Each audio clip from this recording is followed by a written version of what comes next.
Chapter 9:14. The latest chapter of this book is not finished yet. For more exciting content, please scan the QR code below to download the app. Novels are updated faster and more frequently. Millions of novels are free to read. Novels that can't be found online are all available here. You know him? Liao Chen looked at Gu Jiao. Gu Jiao said, "Oh, he's been stalking Jadewater Alley for a long time. He even bought a golden abacus from Jing Kong. He calls himself Young Master Ming Yu." Liao Chen looked at him again, his eyes cold. "You're here for Jing Kong? Who are you?" Young Master Ming Yu also recognized Gu Jiao. He rubbed his chest, straightened up, and said angrily to Liao Chen, "I'm not here for that little monk. I'm here for you." Liao Chen said, "Me?" Young Master Ming Yu said angrily, "I've been looking for your whereabouts for the past few years. It wasn't easy to follow you to your temple, but you rarely showed up, so I could only keep an eye on your disciple. I've been watching from Zhao to Yen, and then from Yen to here." However, Liao Chen's whereabouts were too secretive. Even if he had been watching little Jing Kong, there would be times when he missed him. Liao Chen didn't understand. "Why are you watching me? I don't know you." Young Master Ming Yu said coldly, "You don't know me, but you hurt my people and stole my things. Give them back to me. Otherwise, I'll teach you a lesson." "So it's about the two of you." Gu Jiao withdrew her murderous aura and held her red tasseled spear, calmly watching the show. Liao Chen was not someone who could be threatened. He curled his red lips mockingly and said, "Oh? You said I took your things. Do you have any proof?" Young Master Ming Yu's face darkened. "That guard is dead. There's no witness, but you know best whether you took it or not." Liao Chen smiled faintly. "What did I take from you?" Young Master Ming Yu said angrily, "A sword." "A sword." Liao Chen smiled carelessly. "Indeed, many people have given me swords. I wonder which one was given to me by your guard?" Young Master Ming Yu said in exasperation, "What gift? You're the one who snatched it." Liao Chen looked at him with a faint smile, not at all angered by his words. Young Master Ming Yu also knew that he was the passive party now. His cultivation had been affected and he was no longer a match for these people. Since they couldn't beat him, they could only try to reason with him. Ming Yu Gongzi turned to Gu Jiao and said, "Miss, back then, I spent 500 silver taels to buy an abacus from your younger brother. You snatched the abacus back and didn't give me a single silver tael. At the very least, you did earn some silver taels from me. Shouldn't you at least prove my character to him?" "Oh." Gu Jiao said to Liang Chen, "As you can see, he can still take a beating." Young Master Ming Yu, he took a deep breath and said, "Forget it, I won't argue with you about this.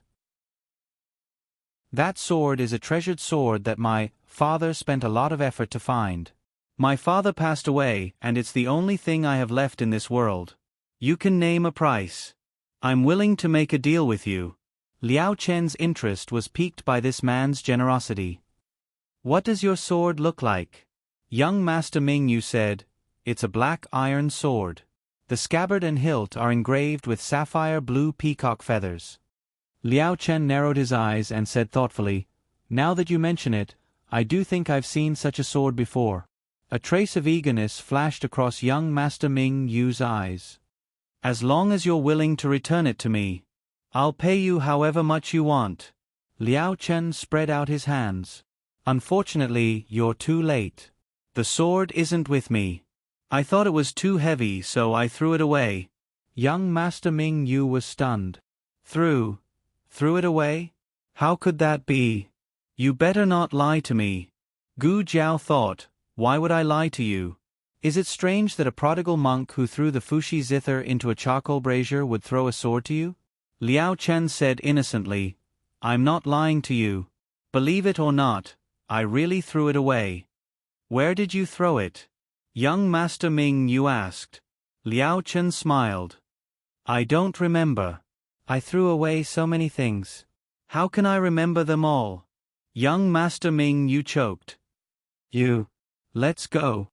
Liao Chen ignored him and led Gu Jiao out of the alley. You really don't remember? Gu Jiao asked. Liao Chen said indifferently, even if I do, I won't tell him. How dare he lay a hand on his disciple? Liao Chen was lucky that he didn't kill him today. Let's go in. Liao Chen walked Gu Jiao to the door. He hesitated for a moment before deciding to tell her. It was a few years ago.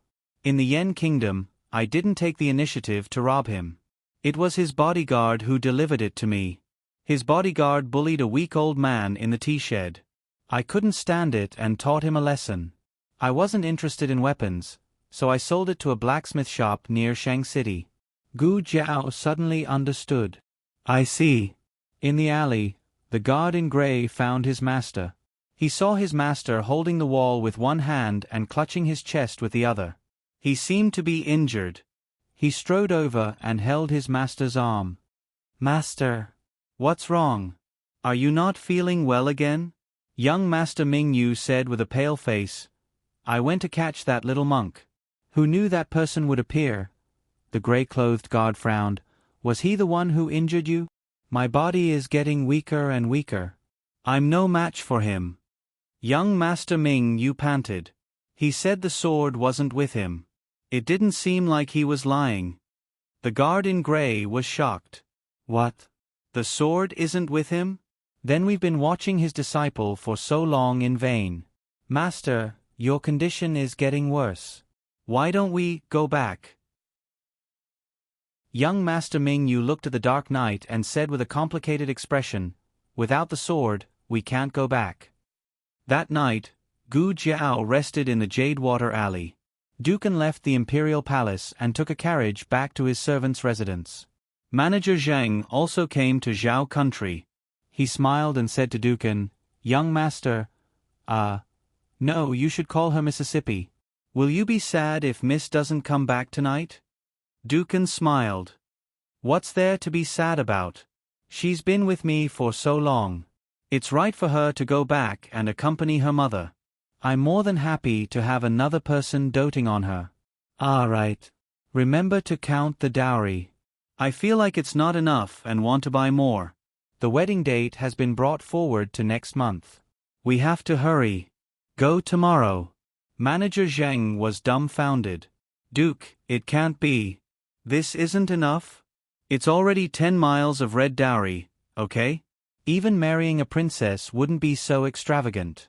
In the dowry he brought, besides the family business he had earned over the years, there was also the dowry Shenyuan Zi brought to the Duke Manor.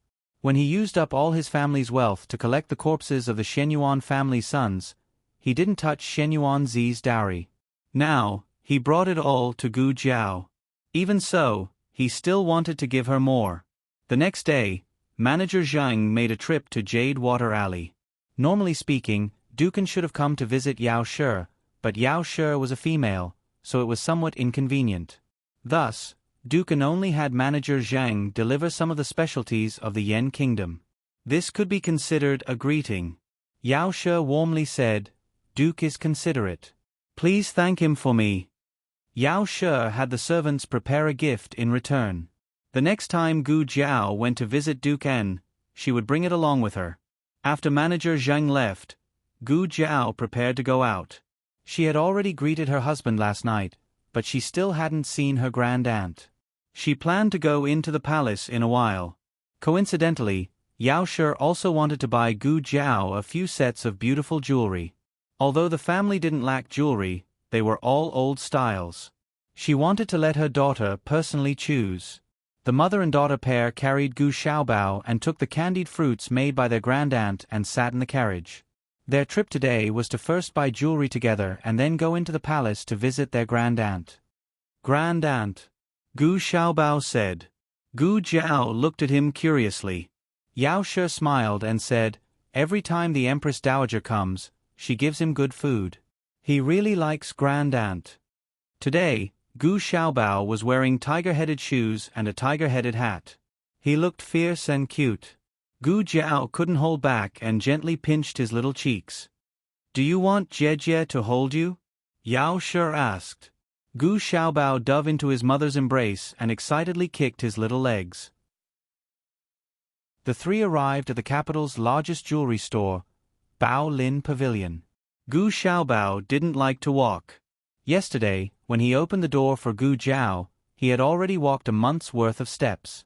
Yao Shi wanted to put him on the ground, but he curled up his little legs and refused to let his feet touch the ground. Yao Shi had no choice but to hold him in her embrace. Gu Jiao was engaged and wore a veil according to the capital's custom. Her birthmark was covered, but her eyes were so beautiful that people couldn't look away. However, when her veil was blown up by the wind, revealing the red birthmark on the left side of her face, everyone immediately shook their heads in disappointment. Yao Shi frowned and held her daughter's hand. Gu Jiao said, "I'm fine." She was already used to these gazes. Yao Shi took a deep breath and said, "It was right to bring forward the wedding date. The chastity mark was about to fall off, soon." "What?" Gu Jiao asked.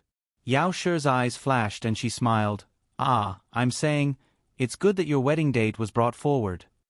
Just as she said this, a servant girl came from the side and called out to Yao Shi, "Madam." Yao Shi stopped in her tracks and looked over with Gu Jiao. The servant girl came in front of her and respectfully bowed. "It's really you." The young master also came. Gu Xiaobao's face was cold. The newest chapter of this book is not finished yet. For more exciting content, please scan the QR code below to download the app. Novels are updated even faster. Millions of novels are free to read. Novels that can't be found online are all available here. https://www.zhbqg.com/89642_826/1049944484. HTML Genius memorized this website's address in 1 second. www.zhbqg.com Biku Gu mobile reading website, zhbqg.com. Chapter 9:15. The latest chapter of this book is not finished yet. For more exciting content, please scan the QR code below to download the app. Novels are updated even faster. Millions of novels are free to read. Novels with content that cannot be found online are all available here. The young maid said awkwardly, "Are you also here today to pick up jewelry for second miss?" This is..." She saw Gu Jiao beside Yao Shi. Yao Shi said seriously, "She is eldest Mississippi." The young maid was shocked and bowed. "This servant, Chun Lu, greets eldest Mississippi," Yao Shi said to Gu Jiao. "Chun Lu is Jin Yu's maid. I forgot to tell you, Jin Yu is also getting married. Her fiancé is the third young master of the Marquis of Chongping's family, surnamed Quan." This marriage was chosen by Gu Jinyu herself. Yao Shi had originally chosen the legitimate son of an assistant minister. Although his background was not high, he was kind-hearted, upright, and diligent. Her parents-in-law were also kind people. In addition, they did not mind that Gu Jinyu had a bad reputation in the capital. Gu Jinyu would be able to live the rest of her life peacefully after marrying. But she said she did not want to marry. Coincidentally, the Marquis of Chongping returned to the capital from his fief to report on his work and brought his family along. Third young master Quan fell in love with Gu Jinyu at first sight and hurriedly sent people to propose marriage. He was not from the capital and did not know much about Gu Jinyu's reputation in the capital. They would get married in the capital and go to the fief after marriage. Although Madame Yao was angry at Gu Jinyu's past actions, she still hoped that Gu Jinyu could find a good home on account of the Gu family's third branch's sincere love for Gu Jiao. Gu Jinyu's relationship with Yao Shi had faded a lot. Her marriage was now managed by old Madame Gu. Chun Lu came to the manor last year. "You haven't seen her," Yao Shi said to Gu Jiao. Chun Lu bowed and began to secretly size up Gu Jiao. Her eyes were extremely beautiful. Even second miss did not have such a pair of cold and moving eyes. Chun Lu said, "Madam, second miss's wedding date has been set. It will be on the 18th of next month." "Wasn't it set long ago?" Yao Shi asked. You haven't asked yet, Chun Lu whispered. Gu Jiao looked at her indifferently. Does my mother need to personally ask about this kind of thing? As servants, don't you know how to report it? Feeling wronged, Chun Lu said, I thought Marquis and Madame had already talked about it. Recently, something had happened to the mines in the capital and the Ministry of Works had to rush to repair them. Marquis Gu had not returned for almost a month. While they were talking, the clip on Gu Jiao's veil came off, and the veil fell down. Chun Lu's gaze fell on Gu Jiao's birthmark and she was shocked. She immediately lowered her eyes and the corner of her mouth twitched in disdain. No wonder she had to cover her face with a veil. She was so ugly. He couldn't even compare to a single finger of 2nd Mississippi. Gu Xiaobao suddenly reached out and grabbed Chun Lu's hair. Children still couldn't control their strength very well, so they didn't know how to control their strength. Chun Lu cried out in pain.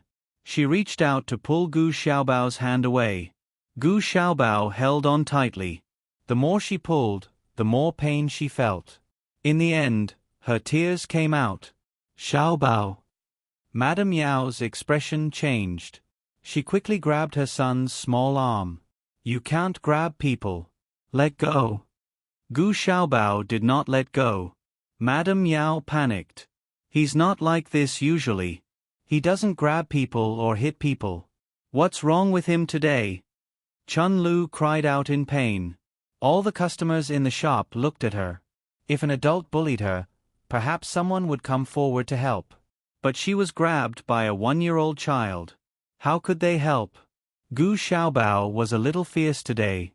Gu Jiao looked at her fierce younger brother and said indifferently, let go. Elder sister is fiercer than mother. Gu Xiaobao let go. A large chunk of Chun Lu's hair was pulled out. The top of her head was almost bald. But the one who pulled her hair was the young master. She was angry but did not dare to say anything. In addition, she had lost face in front of so many people. She did not want to stay a moment longer. She even forgot to take Gu Jinyu's jewelry and ran out crying. Madame Yao frowned and looked at her son in her arms. She said sternly, Xiaobao, what's wrong with you today? Why did you grab people? She was really angry. Gu Xiaobao looked at Madame Yao innocently. 3 seconds later, he held Madame Yao's face and said in a childish voice, Mother, Xiaobao loves you. Madame Yao. The people around them were amused by the child. They told Madame Yao not to blame the child. The child was still young and could be taught slowly. Only Madame Yao knew that her son was very obedient at home. He was very sensible. It was just that he was a little strange today. Gu Jiao glanced at the little fellow, raised her knuckles, and knocked on his head. They were siblings after all. They got familiar with each other very quickly. When they were sitting in the side room looking for jewelry, he was already willing to play with Gu Jiao. Gu Jiao carried him onto her lap. He struggled a few times without much effort, then lay flat and let her do whatever she wanted. However, he still did not call her elder sister. Plans could not keep up with changes. They spent a long time looking for jewelry. When they came out, it was already afternoon. Gu Xiaobao was drooling in Gu Jiao's arms. At this time, her grand-aunt was also taking an afternoon nap. Gu Jiao did not want to disturb her. Mother, how about I go over to Godfather's place first? Madame Yao thought for a bit then warmly said, That's fine. Dukan has just arrived. You should take good care of him. Gu Jiao made a sound of acknowledgement. I will. The carriage first sent Madame Yao and her son back to Bai Shui Alley. Then, it sent Gu Jiao to the street she had mentioned. The carriage driver looked at the long line of people moving boxes and felt his scalp go numb. He said, Miss, there are people in front. Our carriage can't pass through. Just stop here. Gu Jiao said, You go back first. I will send a carriage back in a bit. Yes, Mississippi. The carriage driver turned the carriage around. Gu Jiao walked towards the mansion that Dukan had set up. She had only taken a few steps when someone suddenly called out to her. Elder sister? Gu Jiao turned her head and saw a graceful figure walk out of a residence diagonally across the street. She wore a light purple translucent veil. Her exquisite features were faintly discernible. She was indescribably beautiful. It was Gu Jinyu, whom she had not seen in a long time. Gu Jinyu had just walked down the steps when a carriage stopped at the door. The carriage driver saw her come out and quickly reached out to open the curtain. She gestured at the carriage driver and the carriage driver lowered the curtain. She came in front of Gu Jiao and said with a face full of surprise, "Elder sister, why have you come? I heard that you accompanied Yen to Yuzhou to find a divine doctor to treat his heart disease and then return to the countryside to visit family. Have you been well?" Going to Yuzhou was a story that Madame Yao and her husband had made up. They had even said the same thing to Marquis Gu. "Very well," Gu Jiao said. She did not ask if Gu Jinyu was well. They were not close. Small talk was a waste of energy. Gu Jiao was about to leave. Gu Jinyu said again, "Elder sister, don't be too sad." Gu Jiao looked at her strangely. Gu Jinyu sighed faintly. "I don't know if mother and younger brother have told you." "So, brother-in-law is the young Marquis of Zhao Du who died in the fire 6 years ago. He did not die. When you went to Yuzhou, he reunited with his family. Now, he is no longer Xiao Lulang.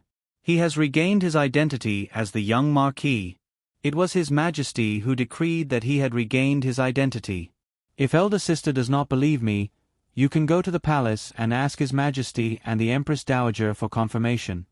She had a sad expression. "When I first heard this news, I was very happy for elder sister. The husband that elder sister had picked up in the countryside was actually the young Marquis who had fallen on hard times.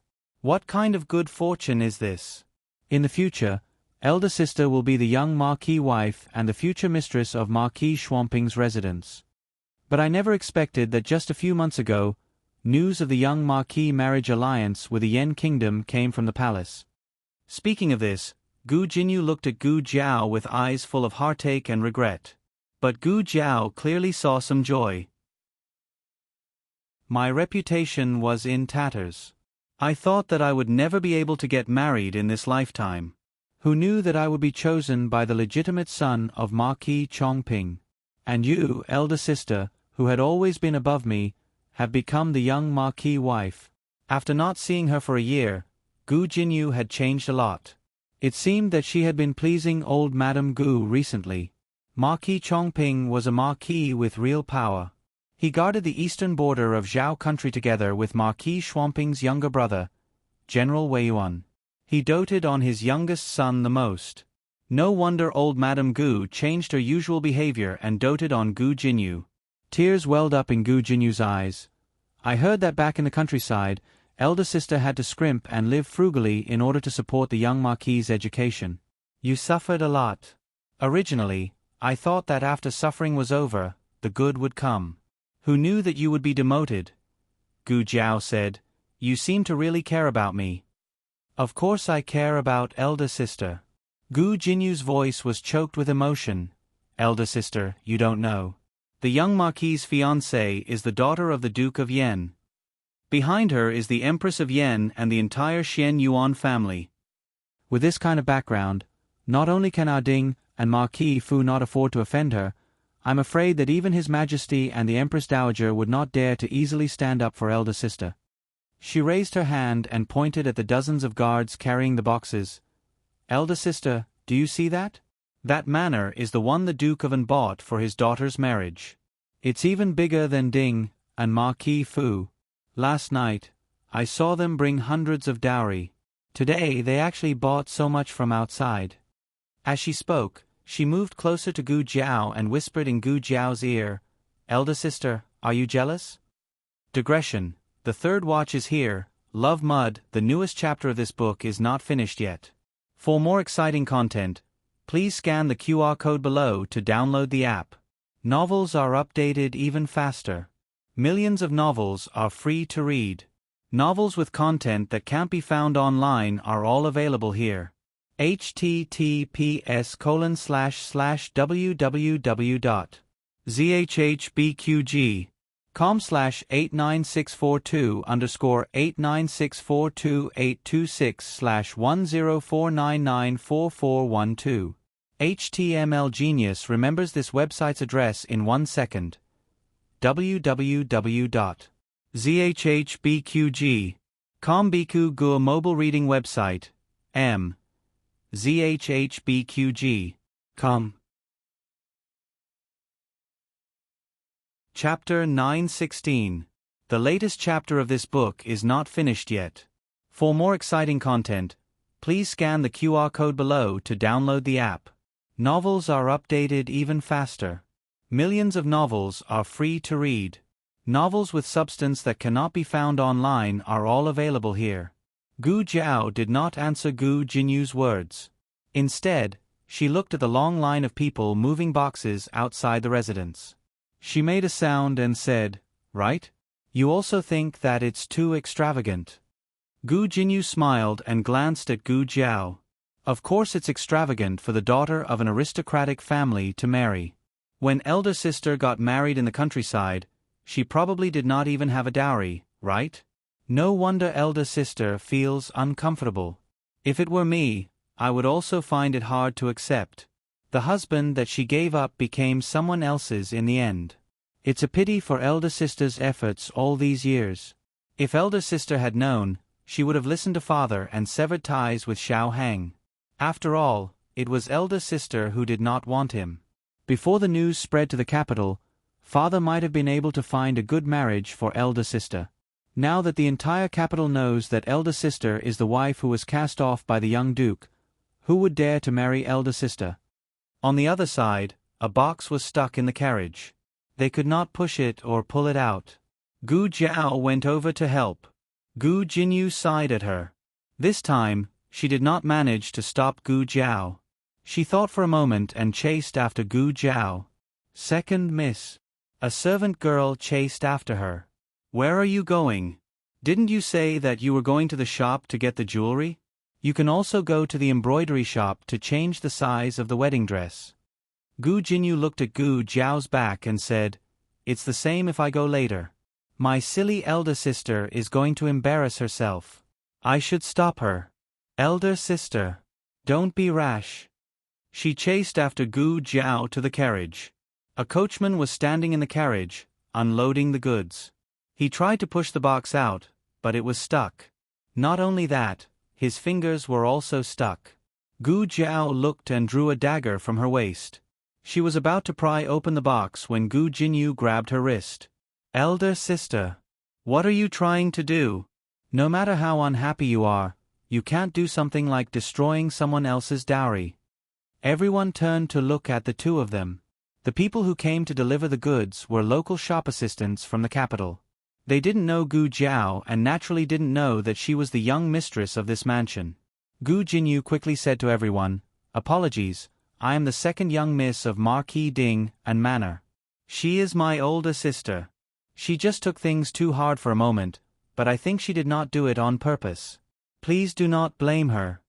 The crowd listened for a long time but did not understand what she meant. But when they saw the dagger in Gu Jiao's hand, combined with Gu Jiao's words, they naturally thought that Gu Jiao was here to find trouble. Strange, this family had just moved in, and they already had a feud with someone? Gu Jinyu earnestly admonished her, "Elder sister, don't do anything foolish. I know you're jealous of the Yen Kingdom's daughter for stealing your husband.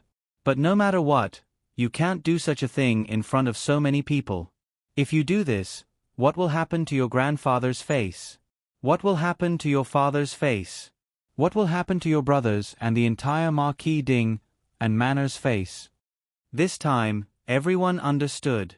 So this newly arrived large family was the Duke of An and his daughter from the Yen Kingdom. Wasn't the Duke of An's daughter engaged to the young Marquis of Zhao Du? Could it be that the young Marquis already had a first wife? Gu Jinyu choked out.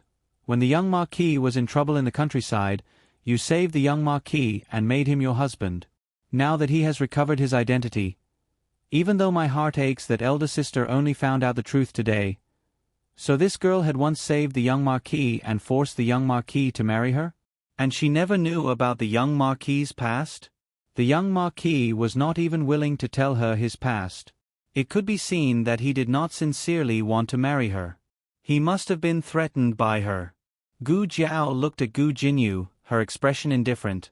Have you finished speaking? Gu Jinyu shook her head pleadingly. Elder sister. I'm begging you, don't do anything foolish. If you go to the manor now and admit your wrongs, grandfather and brothers will definitely be willing to acknowledge you. Everyone was even more shocked.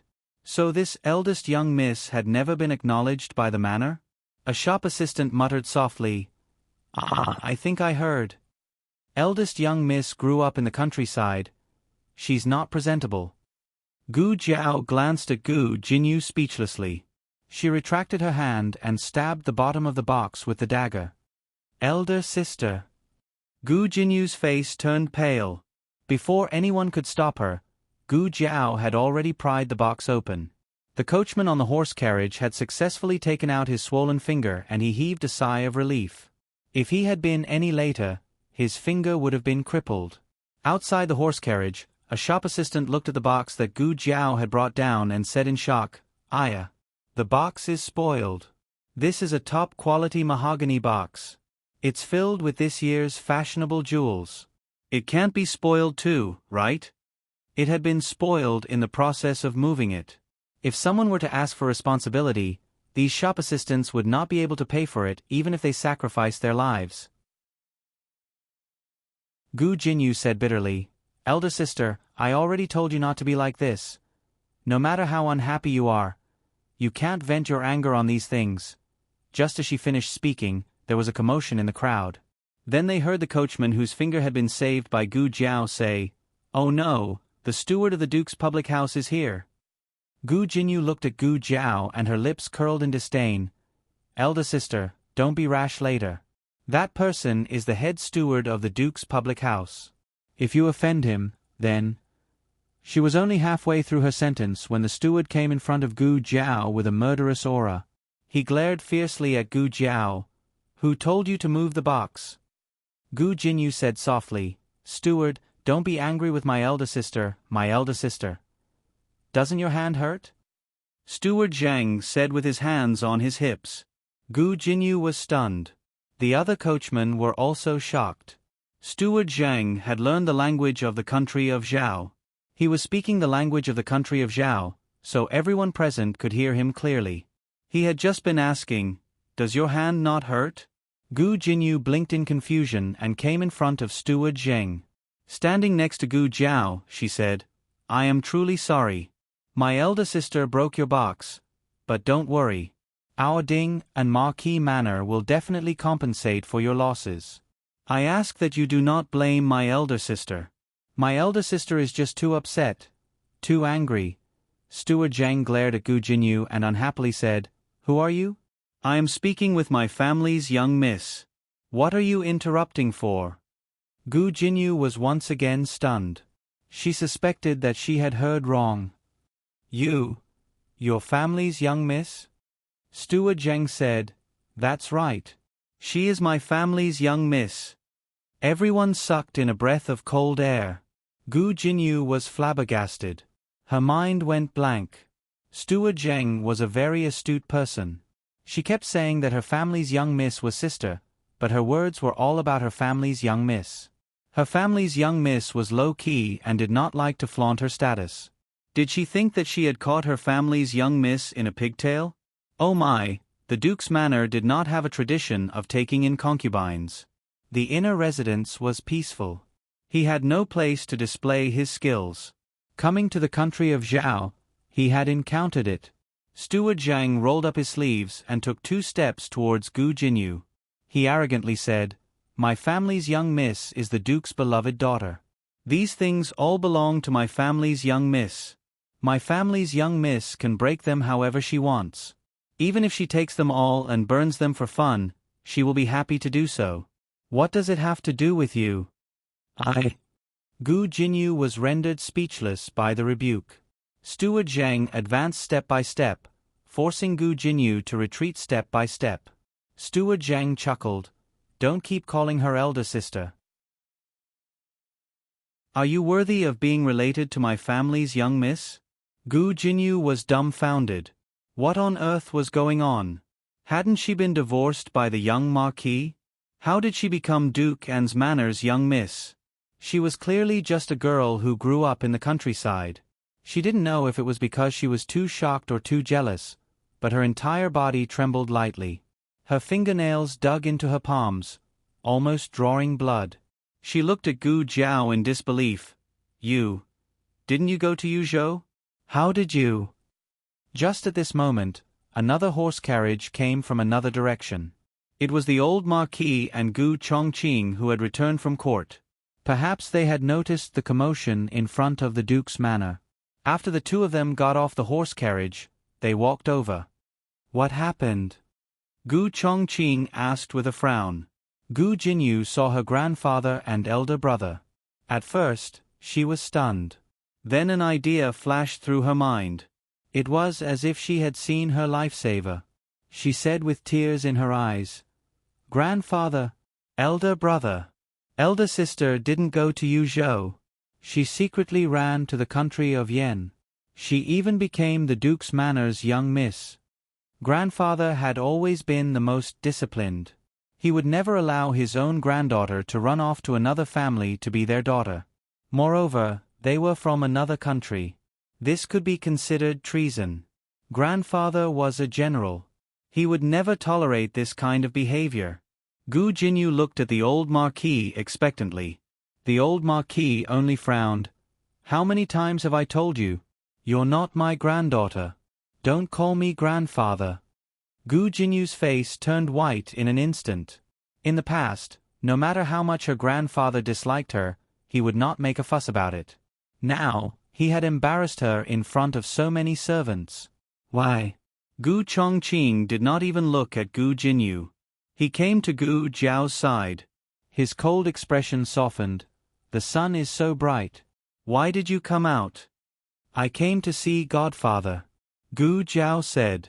The old Marquis put his hands behind his back.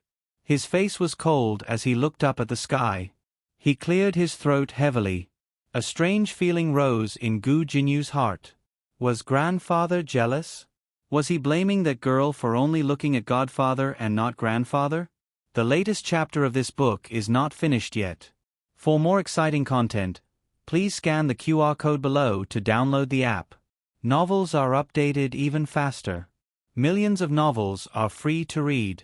Novels with connotations that you can't find online are all available here.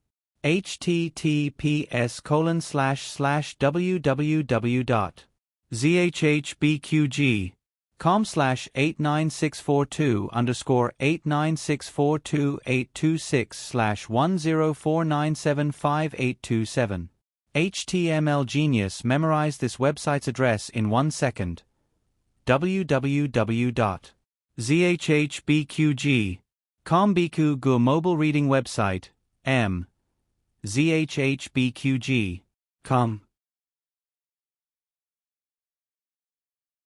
Chapter 917. The latest chapter of this book is not finished yet. For more exciting content, please scan the QR code below to download the app. Novels are updated at a faster rate. Millions of novels are free to read. Novels with connotations that can't be found online are all available here. Gu Jiao took out a small notebook and scribbled, "Eldest brother, is your throat uncomfortable?"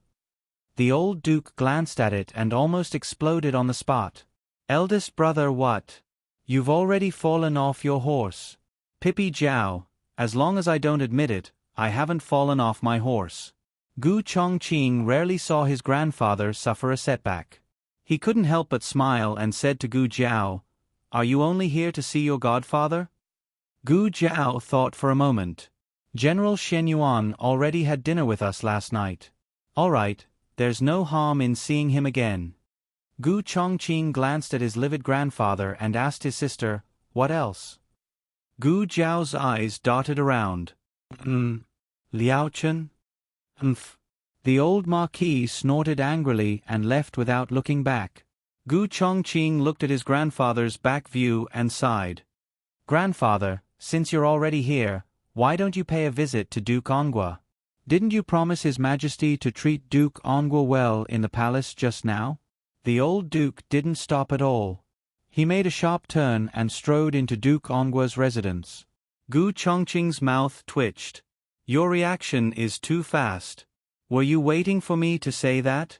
When he brushed past Gu Jiao, the old Duke glanced at Gu Jiao from the corner of his eyes. It was as if he was saying, if you want a makeover, make it a complete makeover. You don't even have a mask. Bad review. Steward Zheng was very warm to the two of them and invited them into the residence with a smile. Gu Jinyu was left alone outside. She was all alone, as if she had been abandoned by the whole world. The development of the situation was completely beyond her imagination. She couldn't come back to her senses for a long time. Everyone looked at her with a strange look in their eyes. She had originally thought that the eldest miss would not be acknowledged by the Marquis's household, but who would have thought that she was the one who was not acknowledged? She was doted on by her own grandfather and brother, while she, on the other hand, was disliked by the old Marquis when she called him grandfather. That's right. I heard that the daughter of the Marquis was swapped with a girl from the countryside. Second miss is the one who came from the countryside. A pheasant is a pheasant. It can't become a phoenix even if it flies to a branch. Isn't it? If she really treated her as a sister, why didn't she tell her that she was the adopted daughter of the House of Duke? She dares to say anything. She just came to complain, right? It wasn't that men couldn't tell, but some men just happened to fall for it. Steward Zheng turned back and glared coldly at Gu Jinyu. Ha, you're asking for humiliation. Miss, let's go. The maid who had rushed over carefully tugged at Gu Jinyu's sleeve. Gu Jinyu's face was burning. She was more embarrassed than ever. Just because she had embarrassed Gu Jiao in front of everyone, her grandfather and eldest brother would not give her a way out? But didn't Gu Jiao not embarrass her? She was the daughter of the House of Duke and had a glorious life. She was the most pitiful. Miss, let's go. The maid urged softly. Gu Jinyu awkwardly returned to the Marquis's household. She didn't want to take the jewelry anymore. She wasn't in the mood. She directly returned to her own courtyard. However, she hadn't rested for long when a young maid reported that the madam's personal servant, Nurse Fong, had come. Nurse Fong had gone home to visit her relatives and only returned to Jade Water Alley at noon. She brought some news that she had accidentally heard. When Madame Yao heard about it, she asked her to go to the Marquis's household and call Gu Jinyu over. Gu Jinyu originally didn't plan to go, but when she thought of Gu Jiao's identity, she really wanted to know what had happened to Gu Jiao and how she had become the daughter of the House of Duke. She went to Jade Water Alley. Gu Xiaobao was still taking an afternoon nap. Madame Yao met her in the main room. Ever since she started living in Jade Water Alley, Madame Yao's complexion and spirit improved day by day. She even looked younger than a few years ago. Gu Jinyu's expression was not very good. She calmly sat down on the other side of the table. Madame Yao turned her head to look at her. Jinyu, I called you over today because I have something to tell you. Gu Jinyu calmly said, What a coincidence. I also have something to tell Mother. She used to call her Mother. Nurse Fong did not like her attitude.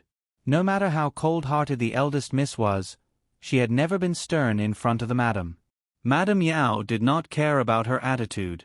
Since she no longer had any expectations, she naturally would not be disappointed. Madame Yao said, All right, you go first. Gu Jinyu coldly said, I heard that elder sister has become the daughter of the House of Duken. Why did Mother hide such an important matter from me? Madame Yao did not ask how she knew. She only looked at her and said, You don't care about Jiao Jiao. I don't think there's a need to tell you about these things. Madame Yao's unyielding attitude shocked Gu Jinyu. Then, she felt wronged and angry. When a person's good behavior became a habit, then her occasional bad behavior would become a sin. Huh? Gu Jinyu sneered, That's right. I don't care about her. I'm cruel and unscrupulous. When has she ever cared about me? Does Mother only ask of me? Madame Yao said, I don't ask of any of you. You have no obligation to care about each other. But since you don't care about her, don't ask about her. After all, Jiao Jiao has never asked about you. Gu Jinyu clenched her fists. Mother. Madame Yao calmly said, Are you done? It's my turn to speak now. Jinyu, I've raised you for more than 10 years. Regardless of whether you still recognize me as your mother in your heart, I want to give you one last piece of advice. Marquis Chongping's third son is not a good match. You should cancel this marriage as soon as possible. Gu Jinyu mockingly said, Not a good match? Then who is? The son of a lowly assistant minister of the House of Yellow Servants that mother carefully selected for me? Your own daughter can marry the noble young marquis, and I can only give myself to the son of an assistant minister of the House of Yellow Servants. Mother. Just how biased are you? Madame Yao looked at her coldly. Isn't the marquis biased? When you blame me for being biased, why don't you think about how your father is always biased towards you? Gu Jinyu pointed at the second courtyard. But grandfather and brothers are also biased towards her. Even Gu Xiaobao, that fool, likes her more. Slap. Madame Yao stood up and slapped her across the table. Gu Jinyu's head buzzed from the slap. She looked at Madame Yao in disbelief. Don't talk about your younger brother like that. He's not my younger brother. He doesn't even cry when he's injured. He doesn't even walk when he's a year old. If he's not a fool, what is he? Gu Xiaobao was awakened. He obediently sat up and stared blankly at the door. Madame Yao pointed at the door. Her voice was not loud, but her tone was very strict. Get out. Gu Jinyu covered her red face. Her eyes were red as she glanced at Madame Yao. She left without looking back. Gu Xiaobao was carried out by Yu Ye. Yu Ye muttered, How can she be like this? I kindly reminded her, but she treated it like a donkey. Does she really think that there's a free lunch in the world? She doesn't even think about her own reputation. How can she enter Marquis Chongping's residence? If it wasn't for third young Master Quan. Forget it, I don't have anything to say. Nanny Fong said, She's arrogant and thinks that she's better than eldest young miss in everything. She also wants to beat eldest young miss in marriage. Why would she think that there's something wrong with this marriage? Madam has already done her best. If she wants to walk a dead end, let her be. Madame Yao placed Gu Xiaobao on her lap. Gu Xiaobao spread his fingers and patted his chest. He waved his hand and said seriously, Xiaobao isn't a fool. Those words were heard by her son. Madame Yao closed her eyes in heartache. She smiled at her son. Of course Xiaobao isn't a fool. Xiaobao is the smartest. She turned her head and said with a determined gaze, In the future, don't call her second young Mississippi. You also don't need to report anything about her to me. From now on, she only had one daughter. Xiaobao and Yen only had one elder sister. Meanwhile, Gu Jinyu angrily returned to the Marquis's residence. When she passed by the small garden, she heard two sweeping servants whispering, I heard about third young Master Quan's matter at old Madame's courtyard that day. That third young Master Quan. Their voices were too soft and Gu Jinyu didn't hear them clearly. However, she inexplicably felt that it wasn't anything good. Really? The other servant turned pale with fright. Then if second young miss doesn't get married, then... What are you doing here? A dignified voice sounded from the other end of the path. The two sweeping servants' expressions changed and they hurriedly looked at each other. The person who came was old Madame's current steward. Her surname was Zhang. Nanny Zhang glanced at Gu Jinyu, who was on the winding path, and then looked at the two sweeping servants. She said sternly, Are you done? If you're slacking off and acting unreasonable here, I'll chase you out. The two hurriedly nodded and bowed. We won't dare, we won't dare. We won't dare again. Nanny Zhang smiled and greeted Gu Jinyu. Young Mississippi, the people at old Madame's side did not call her second young Mississippi. This made her feel as if she was the only daughter in the residence. This pleased Gu Jinyu greatly. However, when she thought of the conversation she had just heard and Yao Shi's warning, Gu Jinyu felt uneasy. Nanny Zhang, is there anything about third young Master Quan that I don't know? Nanny Zhang said in shock. Young miss, why do you say this? Did these two old maids talk nonsense? I'm just asking, Gu Jinyu said. Nanny Zhang smiled and said, what do they know? Third young Master Quan is the legitimate son of Marquis Chongping. He is talented and upright. Other than studying has made him stupid. He is too kind-hearted and always takes in some homeless beggars, which makes the Marquis very angry. There's nothing else about him. Ah, you're a bit soft-hearted. But being soft-hearted has its benefits. In the future, I'll listen to you. Won't your days in the Marquis's residence be easier? Gu Jinyu asked, why didn't you tell me before? Nanny Zhang waved her hand and said with a smile, it's not a big matter. Also, I was worried that you would dislike him for being a bookworm. Old Madam watched you grow up. How could Old Madam harm you? Gu Jinyu said apologetically, how could I? Third young master is diligent. This is my good fortune. I'm sorry, Nanny Zhang.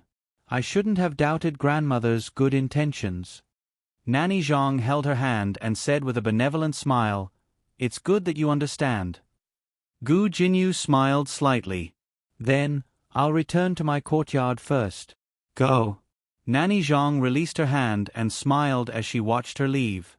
Nanny Zhang's smile only froze when she disappeared at the end of the path. Old Madam once doted on you, but Old Madam doted on her 3 grandsons the most. As long as she could pave the way for her grandsons, why would Old Madam care about the life and death of a granddaughter? Digression. As for Gu Jinyu, I want to say that I'm not developing a new plot with her. I've been chasing after her for so long and I have to give you a complete explanation. Otherwise, on a certain day in a certain year and month, it will appear, I suddenly remembered. What happened to that adopted daughter? I didn't write about her after returning to Zhao country. Was she chased out of the manor? What was her ending? I don't know. The author wrote her out again. Is it that fish? I also want to know her ending. Even Mu Ru Xin, a small character, was mentioned in the comment section. People said that I wrote her out. If I don't explain clearly to Gu Jinyu, who has some weight, people will definitely question me later. Her appearance is a slap in the face. Everyone can eat without worry. Asterisk also, today is the Mid-Autumn Festival. I wish everyone a happy holiday. The latest chapter of this book is not finished yet. For more exciting content, please scan the QR code below to download the app. The novel will be updated even faster. Millions of novels will be read for free. Novels with content that can't be found online are all available here. https://www.zhbqg.com/89642-89642-826/10497514. HTML Genius memorized this website's address in 1 second. www.zhbqg.com Biku Gu mobile reading website, zhbqg.com.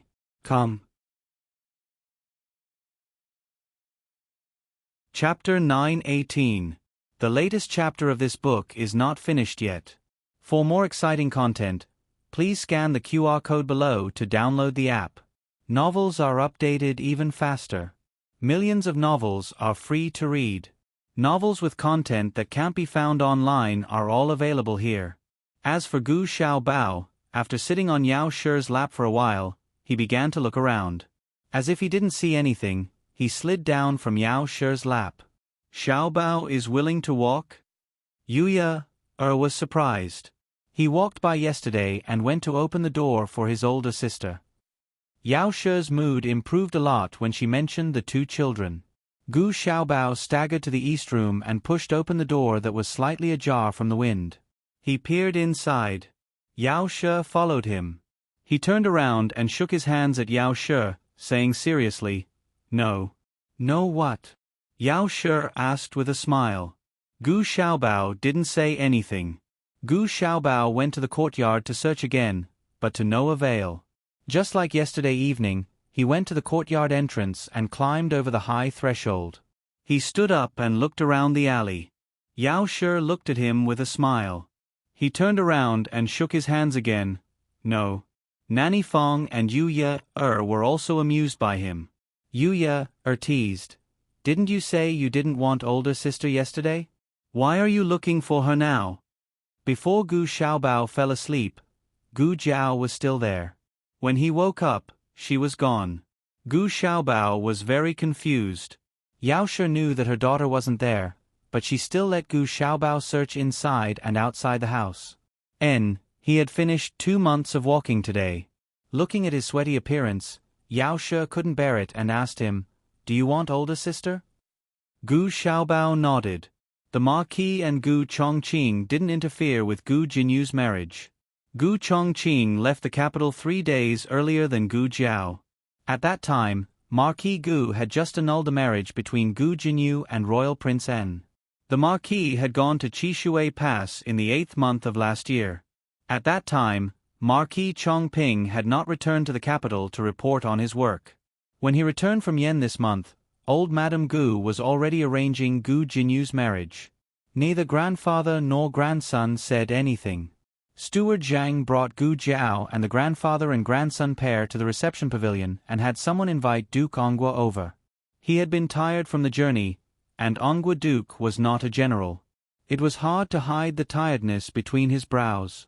However, when he saw Gu Jiao, he immediately became alert. Godfather. Gu Jiao stepped forward and greeted him. How are you feeling? Are you used to living here? I'm used to it, Dukan said with a smile. Dukan the old Marquis and Gu Chongqing also cupped their hands and greeted him. Dukan was in a wheelchair, so he couldn't get up to greet them. He could only cup his hands in greeting. When they were in the Yen Kingdom, they lived in Duke An's mansion. Today, even if the emperor did not ask, they would take the initiative to visit. I'm not meeting Great General Shenyuan, Gu Chongqing said. Dukan smiled. He's in good spirits. Liaochen took him around Jing Kong. He said he wanted to see the place where you and Jing Kong lived. Gu Jiao nodded. Dukan gestured for the three to sit down. Gu Jiao sat next to him. He looked at the old Marquis and Gu Chongqing and asked, right, the emperor of the Zhao kingdom is not angry, right? The fact that Gu Jiao and Xiao Hang went to the Yen kingdom could be hidden from the world, but not from the emperor. After all, the emperor was Xiao Heng's uncle. After the wedding, Xiao Hang had to bring his wife to the palace to greet him. Gu Jiao couldn't always wear a mask. The emperor called the grandfather and grandson pair into the palace today to find out the ins and outs of the matter. The two of them told the truth about Gu Jiao, performing the operation on Gu Yen, becoming the commander of the Black Wind Cavalry, treating Dukan and being adopted as his goddaughter, the battle at the border, and so on. The whereabouts of Empress Dowager Zhuang and the old chancellor were not mentioned. The emperor only knew that one of them resigned and the other went to the temporary imperial residence to recuperate. The whereabouts of Marquis Xian Ping, Tang Weishan, the old Marquis, and Gu Chongqing were also mostly concealed. The old Marquis said, His Majesty is not angry. He was just very shocked. Even after they left, he was still dumbfounded. Dukan was also very surprised. Your Majesty is really different from the rest. If it was the retired emperor of the Yen Kingdom, he probably wouldn't be so magnanimous as to tolerate a daughter of a general going to another country to command the cavalry. Gu Chongqing said sincerely, His Majesty is a benevolent ruler. He wasn't suspicious. This was a double-edged sword. He could tolerate people he trusted unconditionally, like the old imperial concubine Jing in the past, and like his grand-aunt and Gu Jiao now. What about Ah Hing's background? Gu Jiao asked. Gu Chongqing said, Grandfather asked around. It seems that Princess Xianyang didn't tell His Majesty the truth, so we didn't say anything. We just said that he accompanied you to the Yen Kingdom. After all, this was an internal matter of the imperial family. As officials, it was inconvenient for them to get involved. The group chatted for a while in the parlor. The grandfather and grandson saw that Dukan hadn't rested well and said their goodbyes. Gu Jiao had originally planned to take Dukan out for a walk, but now she gave up on this idea. She squatted down next to the wheelchair and looked up at Dukan's handsome face, saying, "Adoptive father, rest well. I will come see you tomorrow. When you are feeling better, we will go to the capital for a walk." Dukan smiled dotingly. "All right." The three left. Dukan called for a servant to bring over a walking stick. "Let's go to the garden." Manager Zhang quickly stopped him. "Oh, my lord, my ancestor. You can't be so tired." They all thought that the Duke was so tired because of the long journey. In reality, they weren't wrong. The journey was very tiring, but the Duke wasn't afraid of hardship. He got up before dawn and practiced walking in the garden. Dukan's eyes were firm as he said, "I don't want to sit in a wheelchair to send her off. I want to stand up and personally send her to the bridal sedan." The three left the Duke's manor.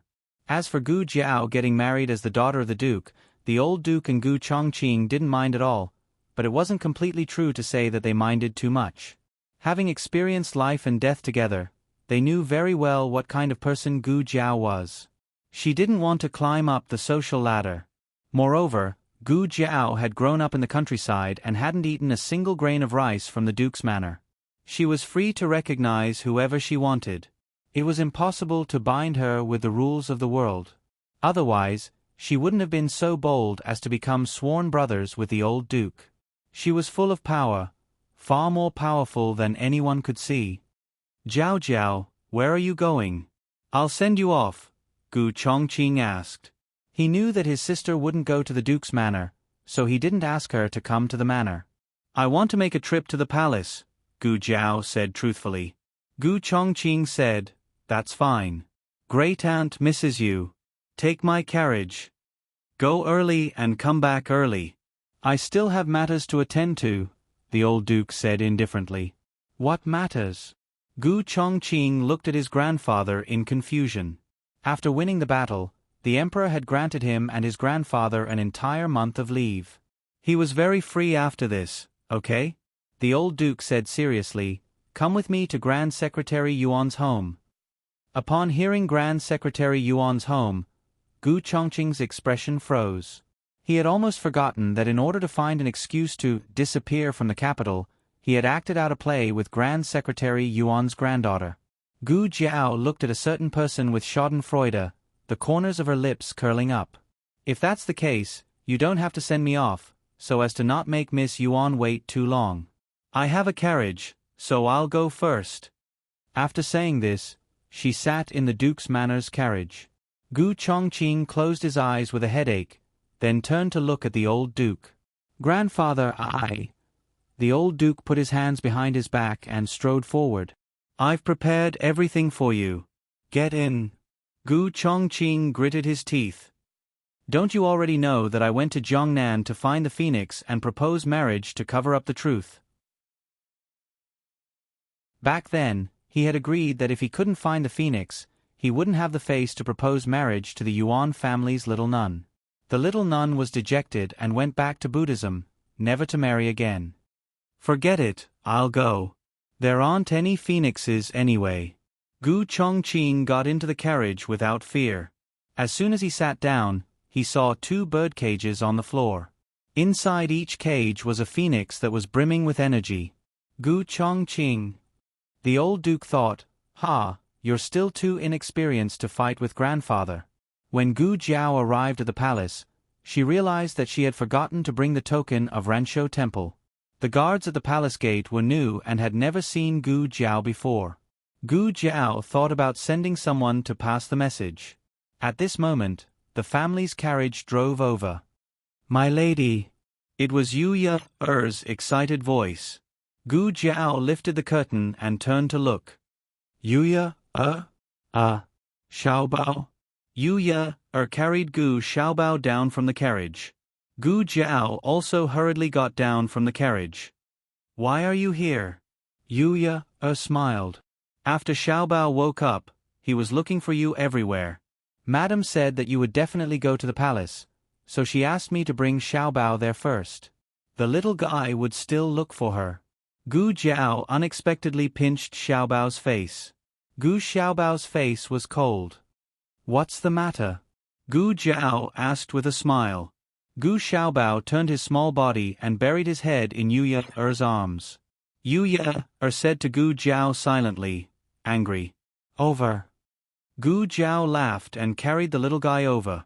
Xiaobao proudly struggled for a while. When he couldn't move, he took out a pair of small hands to cover his face. He didn't want Gu Jiao to look at him. Gu Jiao was amused by him and laughed out loud. She remembered the first time she left little Jing Kong to go up the mountain. When she returned home, little Jing Kong had the same reaction. What did she do back then? Alright, it's my fault today. I apologize to you. Can you forgive me? I need a kiss to forgive you. Gu Jiao nodded meaningfully and kissed Gu Xiaobao's cheek with experience. Gu Xiaobao still didn't remove the small hands in front of his face. Gu Jiao asked, It didn't work? Gu Xiaobao was very shy. The latest chapter of this book is not finished yet. For more exciting content, please scan the QR code below to download the app. Novels are updated at a faster rate. Millions of novels are free to read. Novels with content that can't be found online are available here. https://www.zhbqg.com/89642-8964286/1049561002. HTML Genius memorized the website's address in 1 second. www.zhbqg.com Biku Gu mobile reading website, zhbqg.com.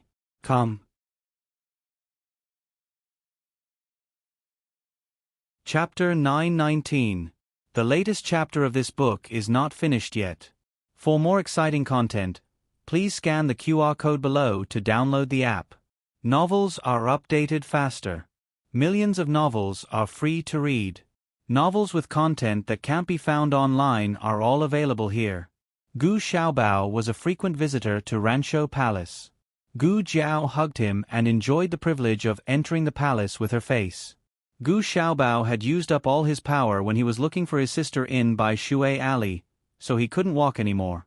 Gu Jiao was strong and was happy to carry him. Yu Ye helped Gu Jiao carry her things and happily entered the palace. Empress Dowager Zhuang didn't care about court affairs and went to buy Shui Alley to play cards when she had nothing to do. Her days were leisurely, but she was too worried about Gu Jiao and fell ill several times. It wasn't until the news of the victory at the border that she gradually recovered. Great Aunt. Gu Xiaobao was very close to his great aunt and reached out to her when he entered the bedroom. Great Aunt disliked children for being noisy, but Gu Xiaobao wasn't. He was a rare quiet child.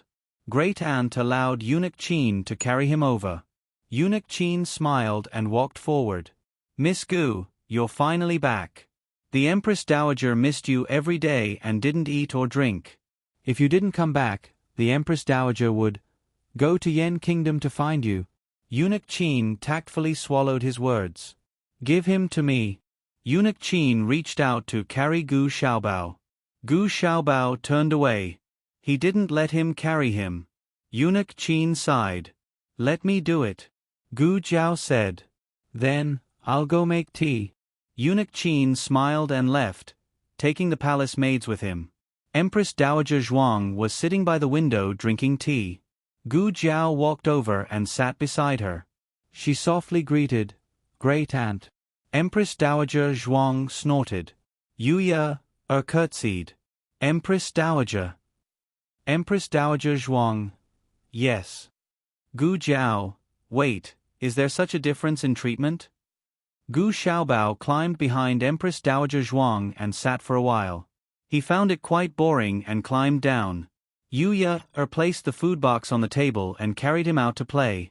Gu Jiao opened the food box and took out the things inside one by one. Candied plums, made by granduncle.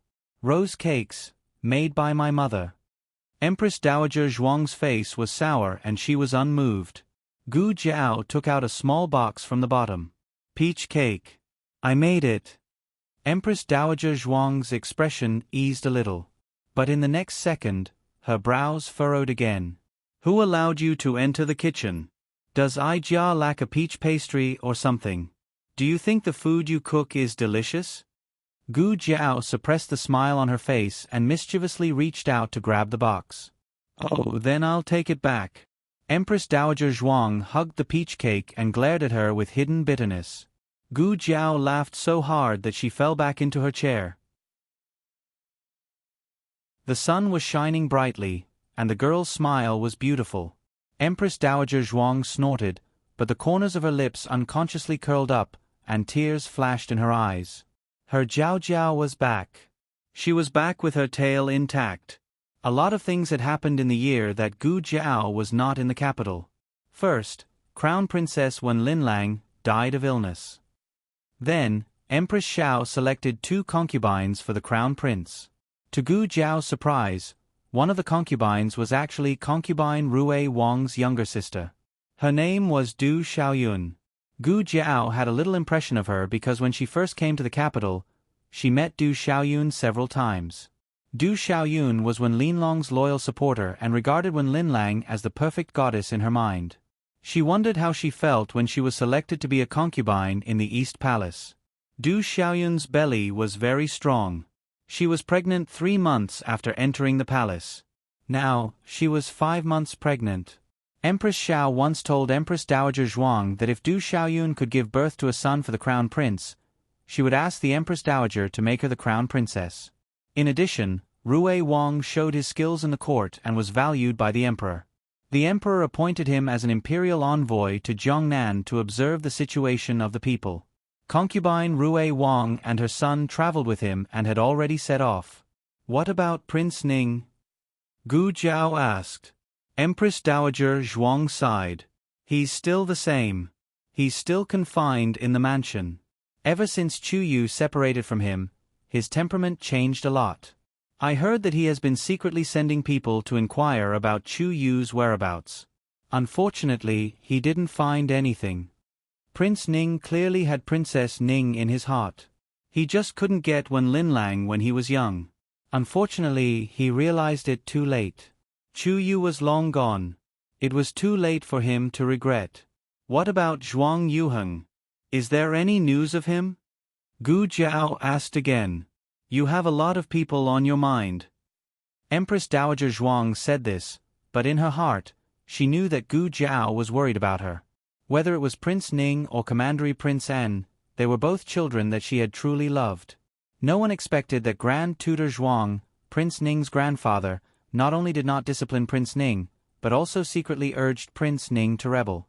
Prince Ning fell, Grand Tutor Zhuang was beheaded, and the Zhuang family was exiled.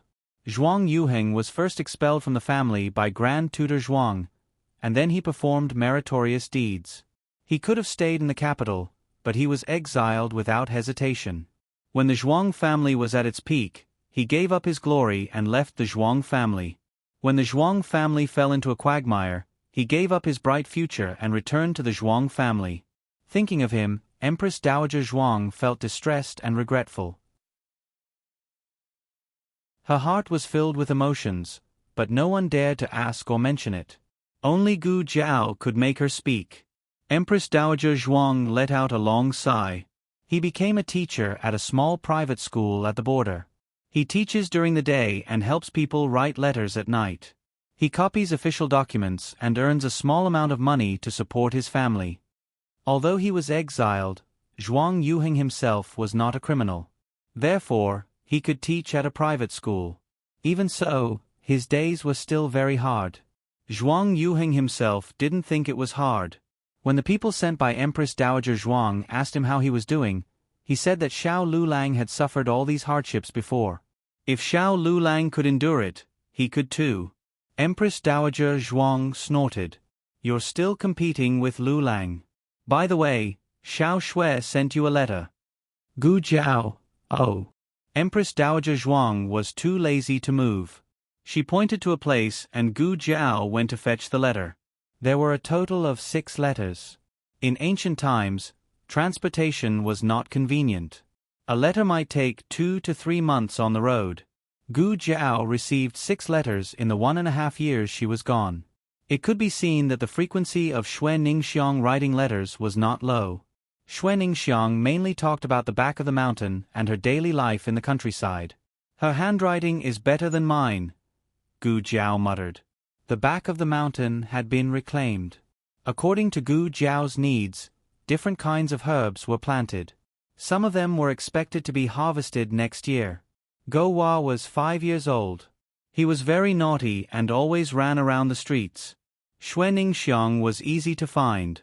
Go Hua got along well with Headmaster Li. He really thought that he was Headmaster Li's biological son. Headmaster Li taught him how to write. Guess what? He actually learned very well. The second-to-last letter said that her great-aunt sent a letter to Xue Ningxiang, asking her to bring her husband and Go Hua to the capital. She said that she would come immediately. The last letter followed closely.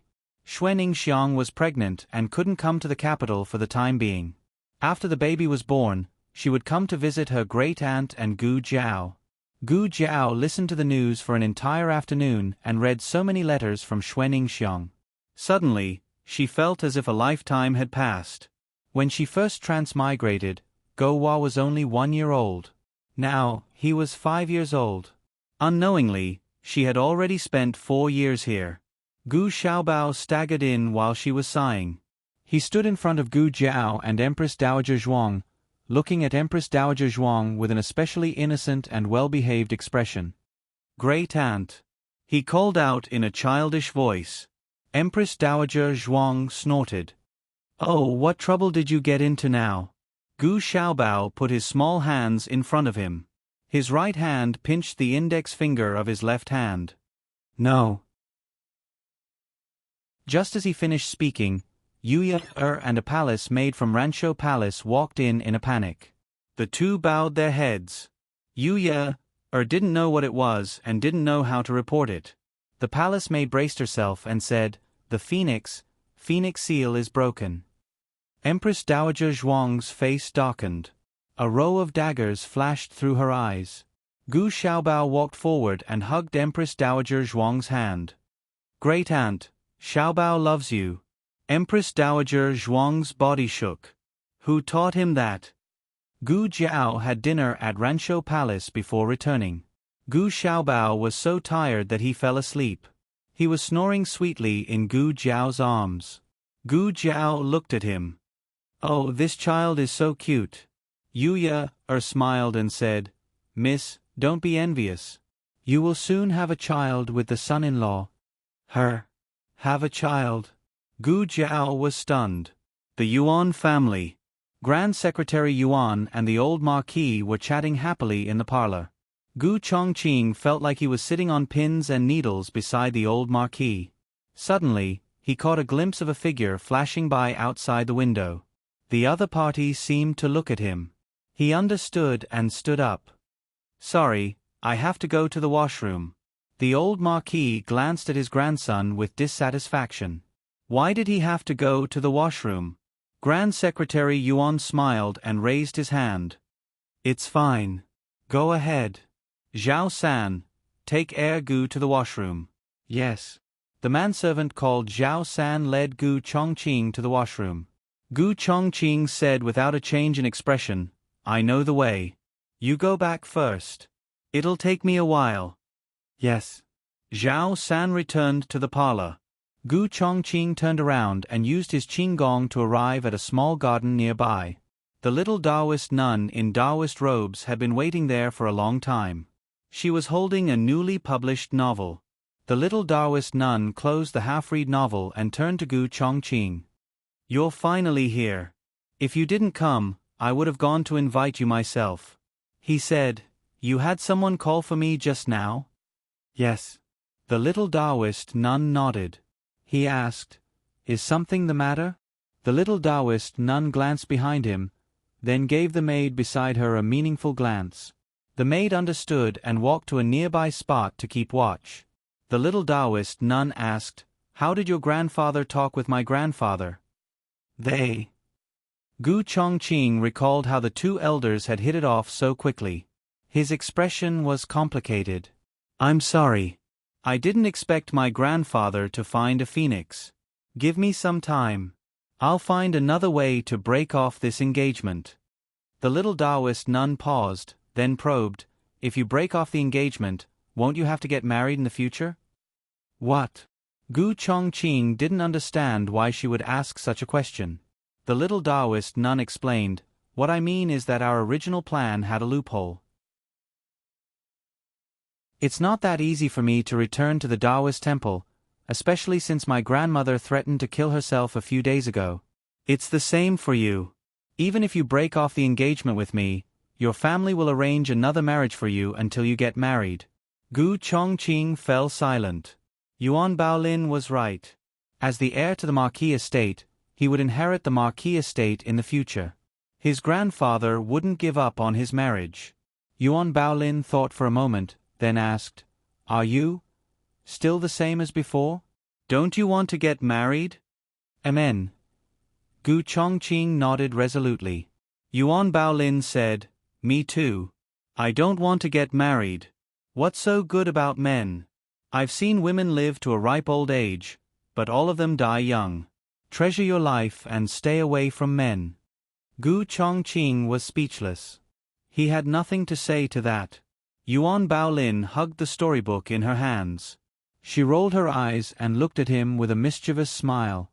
Since you don't want to get married and I don't want to get married, why don't we work together? Gu Chongqing gave her a deep look. You mean, Yuan Baolin took a few steps forward and said calmly, In any case, it's fine as long as we can deceive them. In the future, if you have someone in your heart, or if I have someone in my heart, it won't be too late for us to separate. Gu Chongqing hesitated for a moment, then said, But this isn't fair to you. It wasn't a big deal for a man to separate, but if a woman separated, she would more or less suffer criticism. Even if she was Grand Secretary Yuan's direct granddaughter, she still couldn't avoid this secular custom. Yuan Baolin laughed and said, You don't need to worry about this. Honestly speaking, I don't care what others think of me. Their gazes and words can't hurt me. Just tell me if you agree or not, okay? This maverick nature was rather similar to his younger sisters. Gu Chongqing knitted his brows. This matter had nothing to do with him, but for her, it was indeed. Yuan Baolin said frankly, Don't look down on women too much, and don't use your way of thinking to measure me. I know what I want. Unless you don't want to work with me, then pretend I didn't say anything. Gu Chongqing pondered for a moment. He looked at her with a complicated expression and gave his choice. Digression. The monthly votes can be kept until the end of the month, or you can vote now. The most important thing is to vote for Jiao Jiao. The latest chapter of this book is not finished yet. For more exciting content, please scan the QR code below to download the app. Novels are updated even faster. Millions of novels are free to read. Novels with content that can't be found online are all available here. https://www.zhbqg.com/89642_826/1049555520. HTML Genius remembered this site's address in 1 second. www.zhbqg.com Biku Gu mobile reading website, m. zhbqg.com.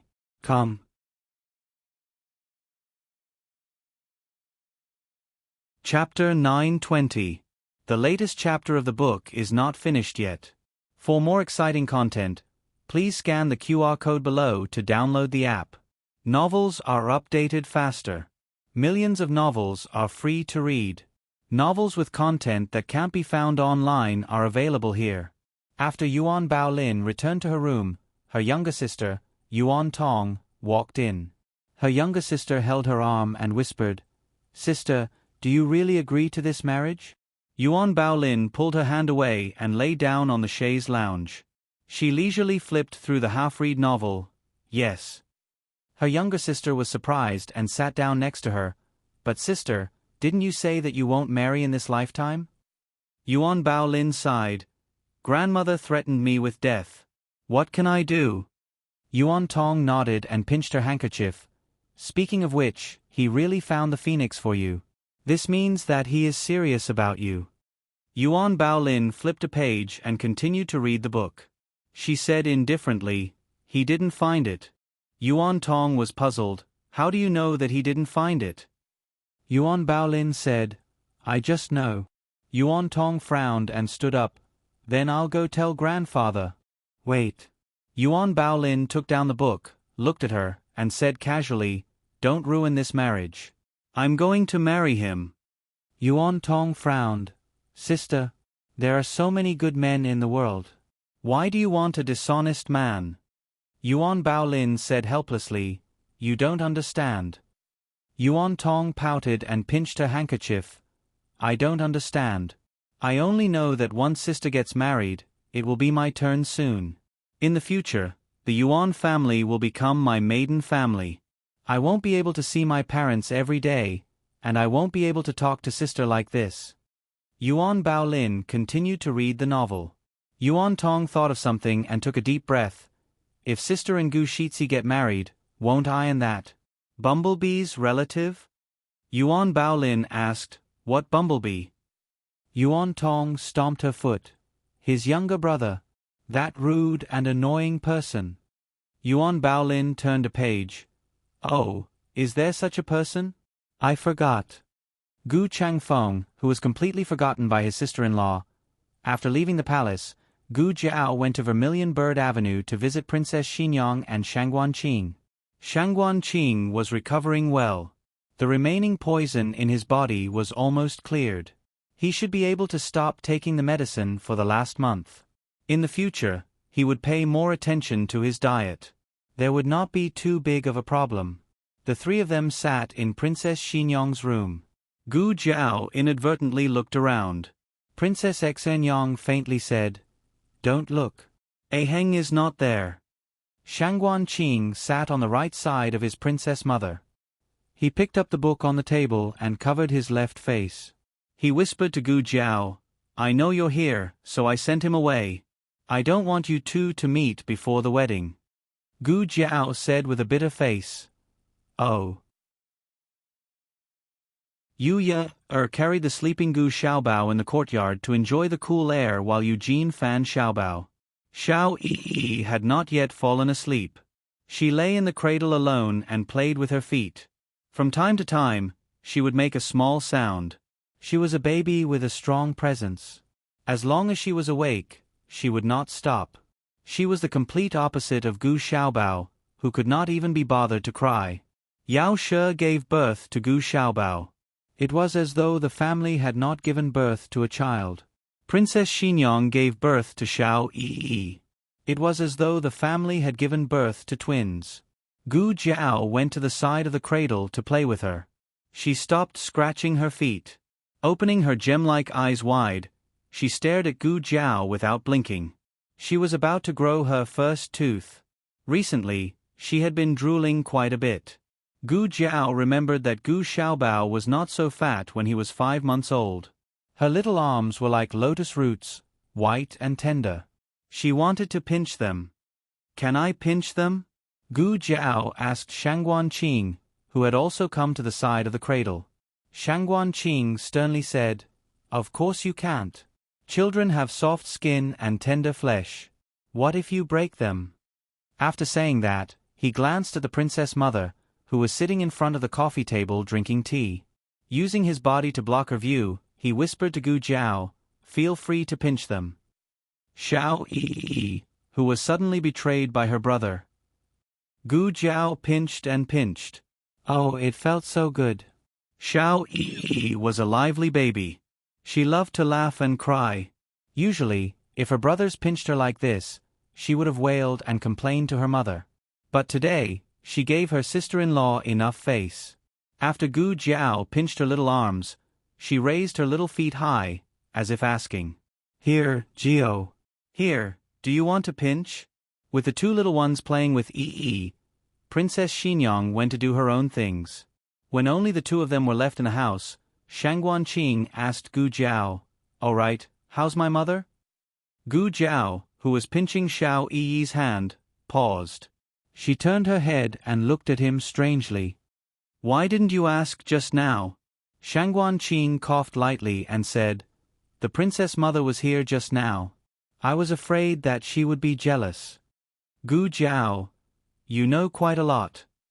Shangguan Qing raised his eyebrows and said, Of course. Everyone is like that bookworm younger brother, who doesn't understand women.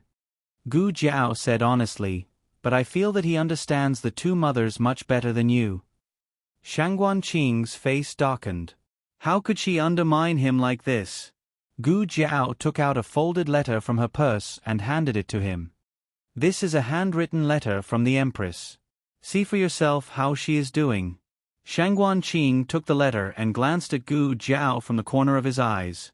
He snorted and said, You're still talking about me. Why didn't you take out the letter just now? Gu Jiao's expression did not change as she said, I forgot.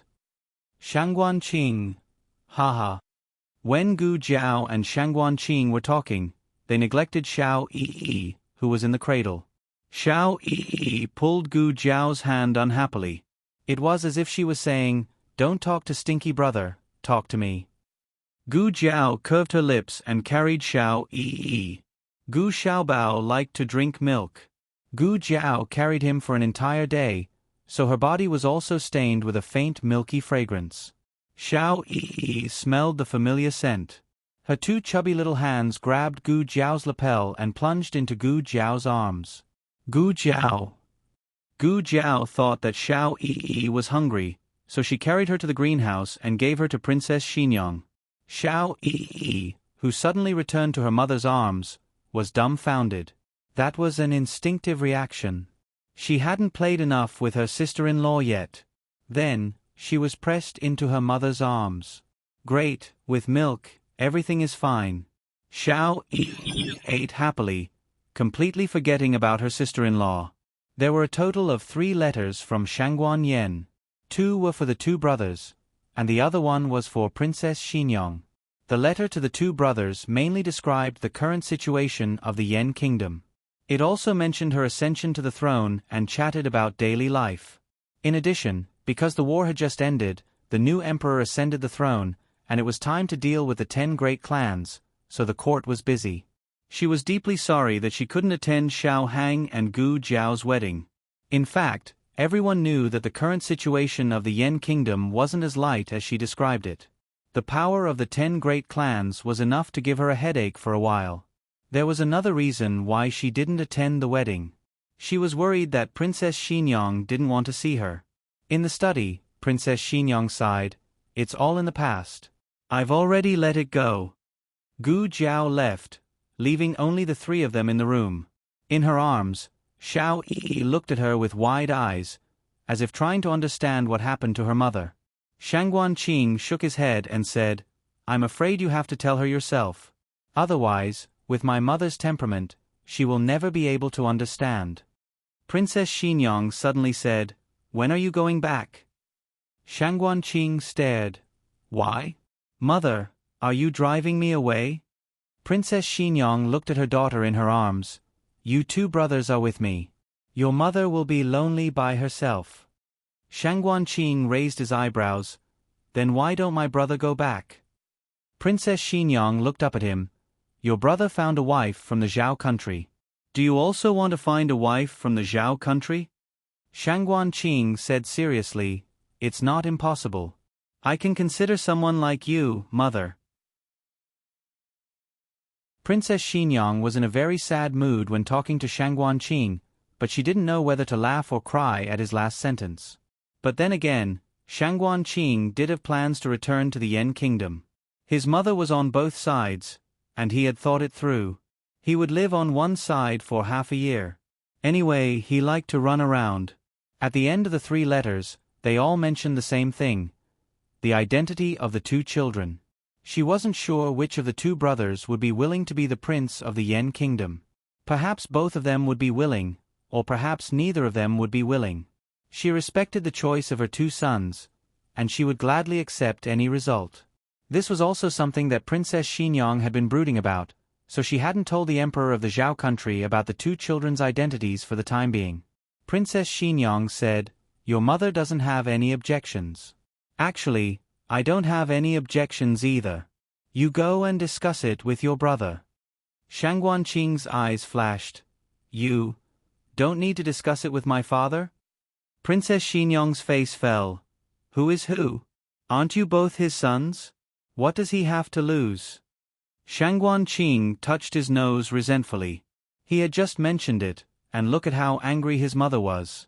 A day and a night had passed, and his mother was still angry. She didn't know if it was because the mention of her father reminded Xiao Yi of this person. She turned her head to look outside, and even wanted to sit up. Princess Xinyang regretted mentioning her father in the middle of the night. Wasn't she asking her to look for her father? Xiao Yi, who needed her father to coax her to sleep every night, became emotional at will. Her small mouth pouted, and she cried, "Digression, there's a bit of a lag. Everyone, come and watch the second chapter in the afternoon. The latest chapter of this book is not finished yet. For more exciting content, please scan the QR code below to download the app. Novels are updated faster and more complete. Millions of novels are free to read. Novels with connotations that can't be found online are all available here. https://www.zhbqg.com/89642_8964286/1049352118. HTML Genius remembered this site's address in a second. www.zhbqg.com Biku Gu mobile reading website, m. zhbqg.com.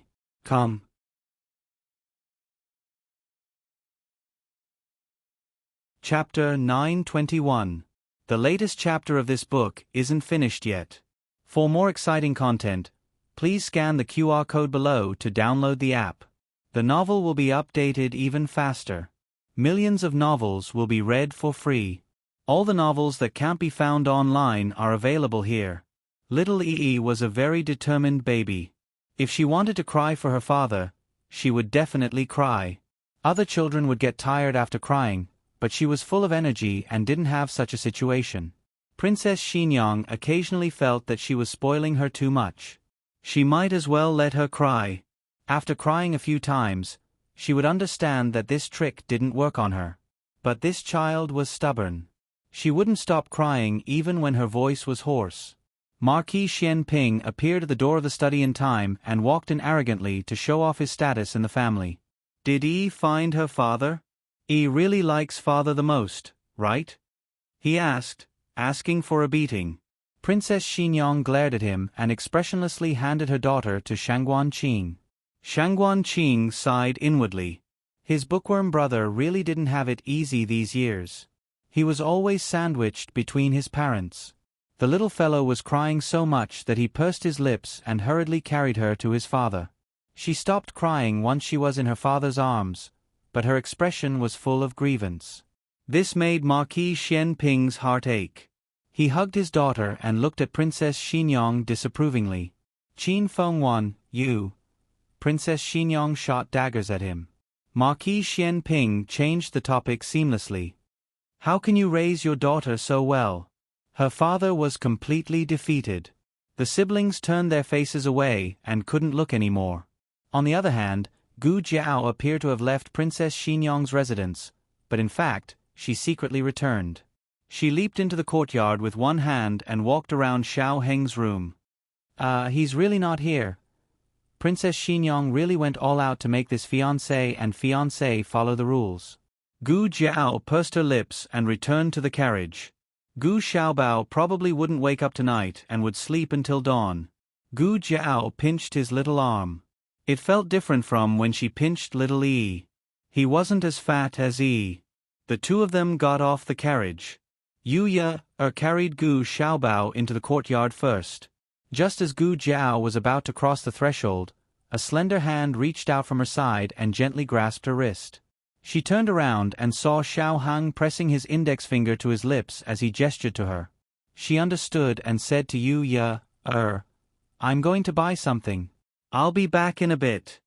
Yuya exclaimed in confusion.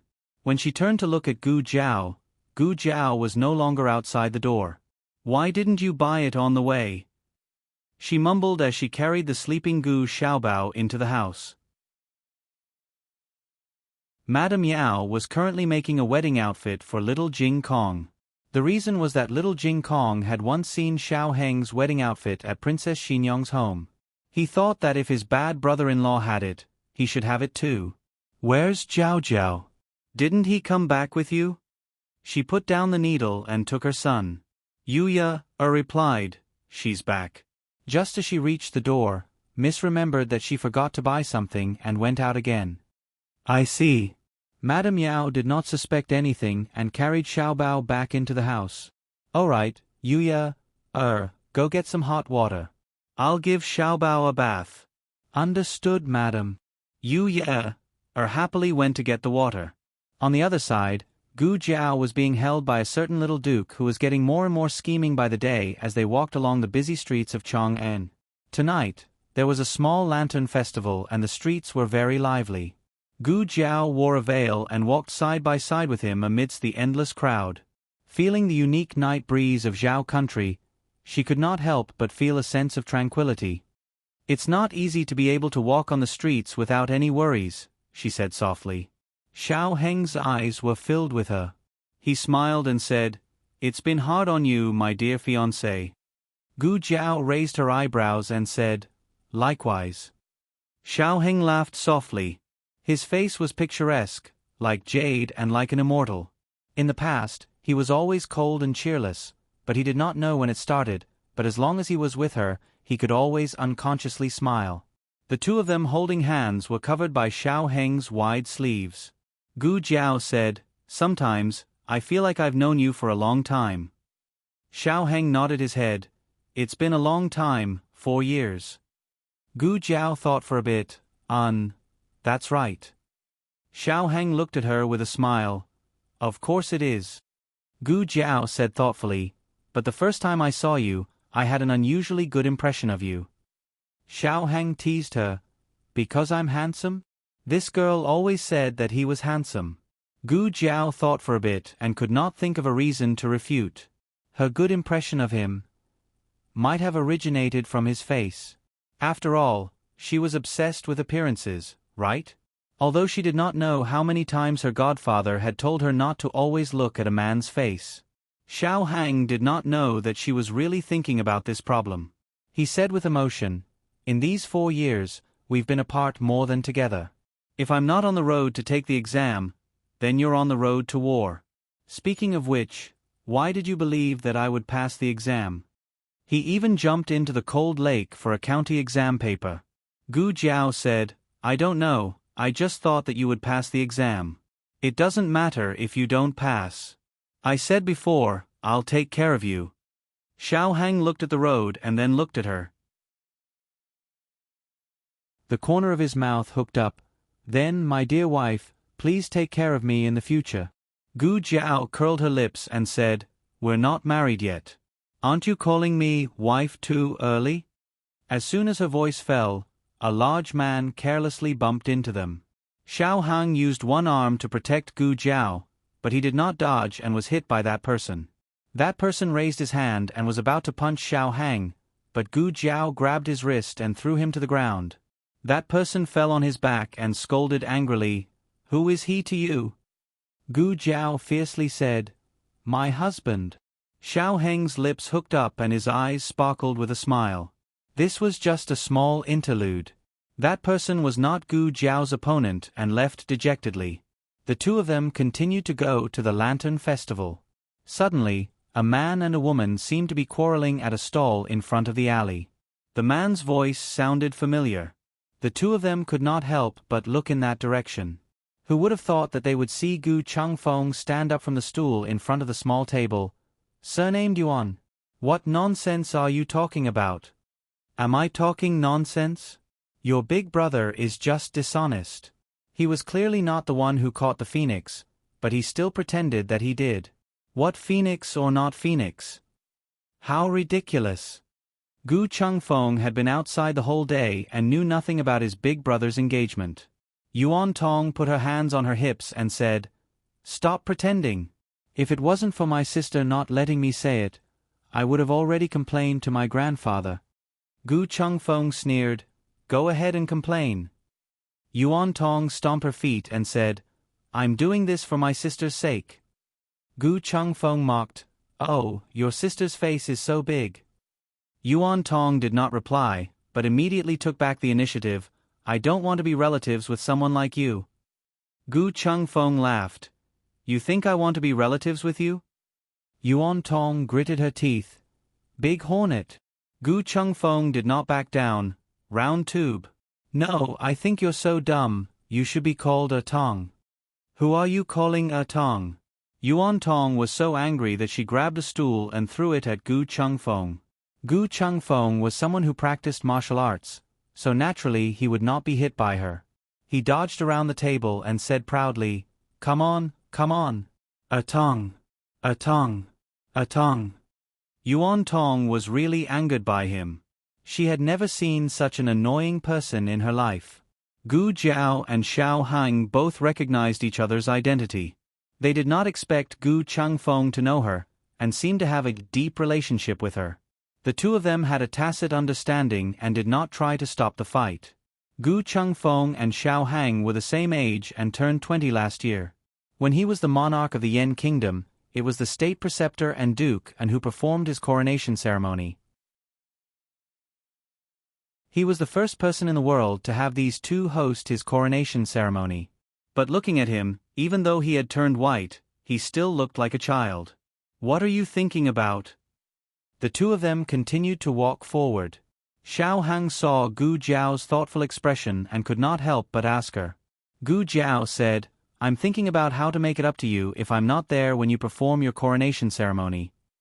The coronation ceremony was a man's coming-of-age ceremony in ancient times. It was very significant. Xiao Hang and Shang Guanqing turned 20 last year in December. At that time, Gu Jiao was preparing for the war against the Jin kingdom at the border.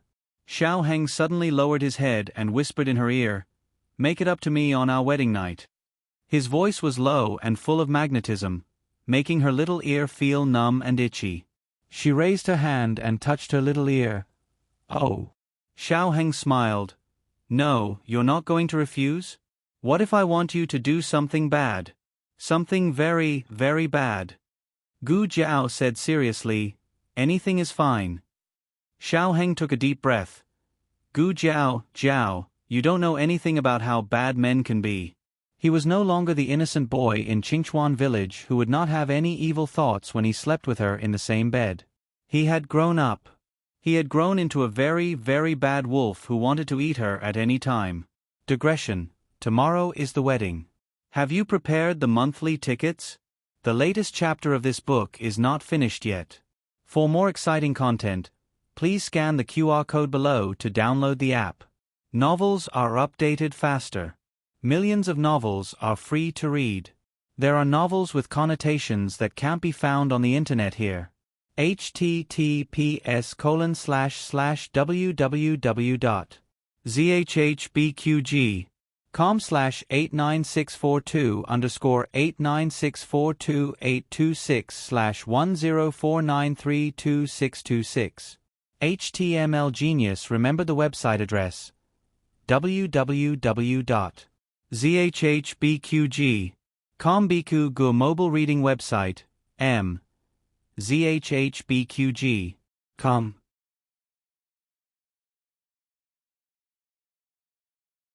Chapter 922. The latest chapter of this book is not finished yet. For more exciting content, please scan the QR code below to download the app. The novel will be updated faster. Millions of novels will be read for free.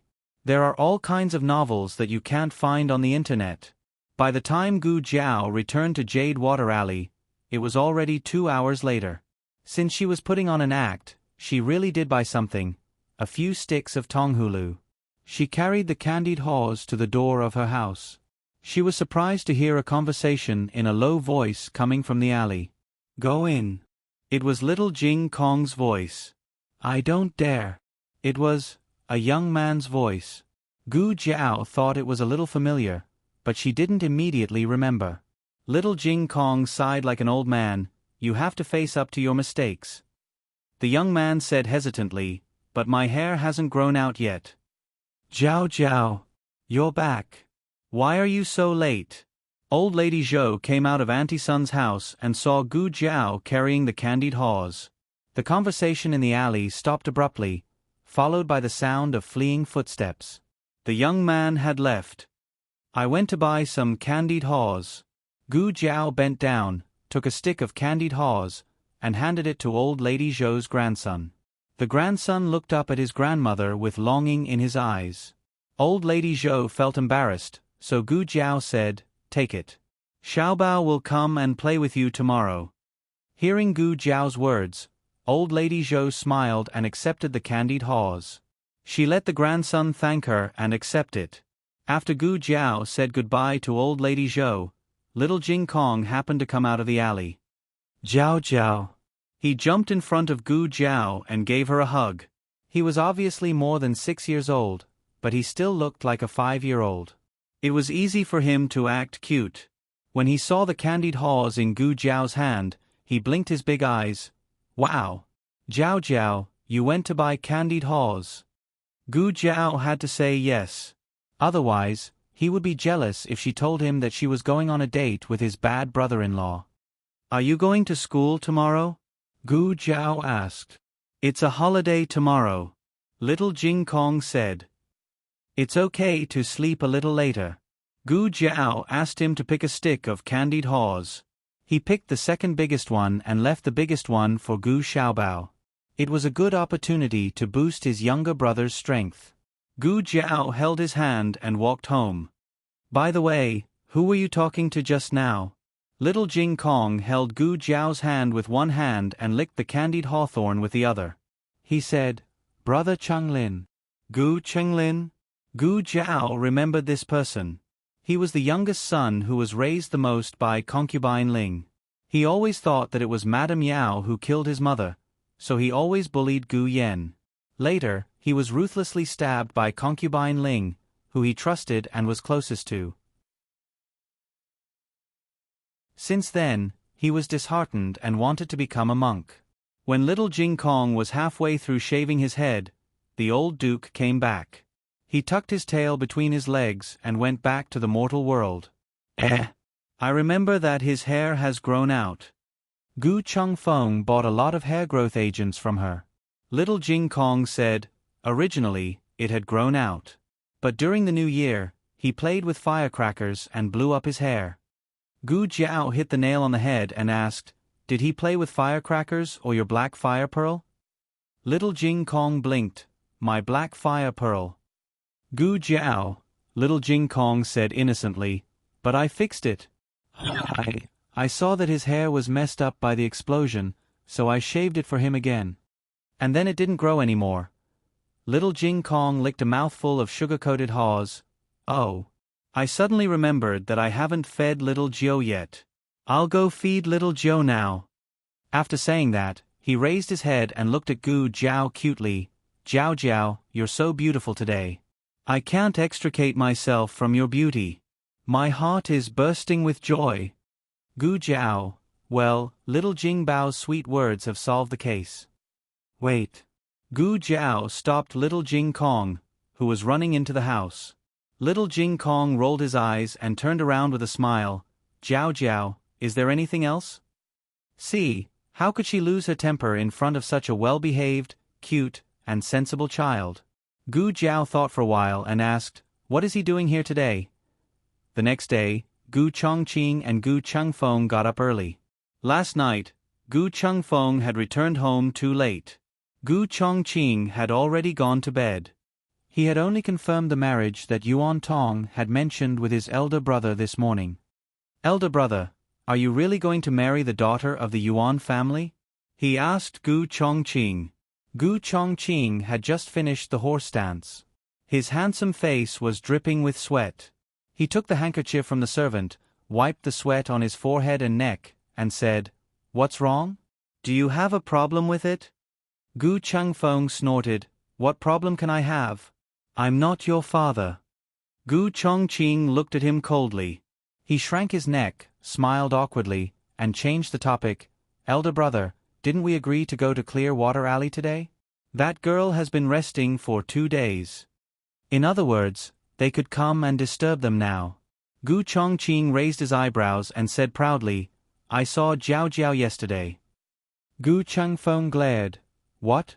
Didn't we say we were going today?" "You actually went behind my back," Gu Chongqing said.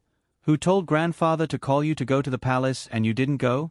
When grandfather and I came back from the palace, we ran into her visiting Duke Ongwa." Gu Changfeng felt like he had missed out on 100 million yuan. Especially when his elder brother was showing off. "Really? Elder brother, why are you so childish?" Gu Chongqing glanced at his younger brother and walked away proudly. Gu Changfeng gritted his teeth and returned to his own courtyard. As he was packing up, Gu Changlin came over. "Why are you up so early today? Are you going to school?" he asked. Gu Changlin scratched his head. "It's a holiday today." "Oh, then Gu Yen is also on holiday." As he spoke, he opened the cabinet door and stuffed an extra box into his bag. "I don't know if the Imperial College will let it in." "It will," Gu Changlin said. Gu Changfeng forgot to ask how he knew and stuffed another box into his bag. "I'll go out with elder brother later. You stay at home and study." "Oh." Gu Changlin lowered his head. "What's wrong?" Gu Changfeng sensed that something was wrong with his younger brother's mood. Gu Changlin hesitated. "Nothing, I'm going to study." "Weird." Gu Changfeng watched his back as he turned and left. He packed up the box and went to meet his elder brother at the gate. It was rare for little Jing Kong to have a holiday, so Shenyuan Qi and Liaochen also came over. Liaochen was dragged over by his father. Otherwise, he wouldn't want to face the little monk who could recite scriptures better than the abbot. Shenyuan Qi was teaching the 3 young men martial arts in the backyard. Liaochen was lying on a rattan chair to cool off.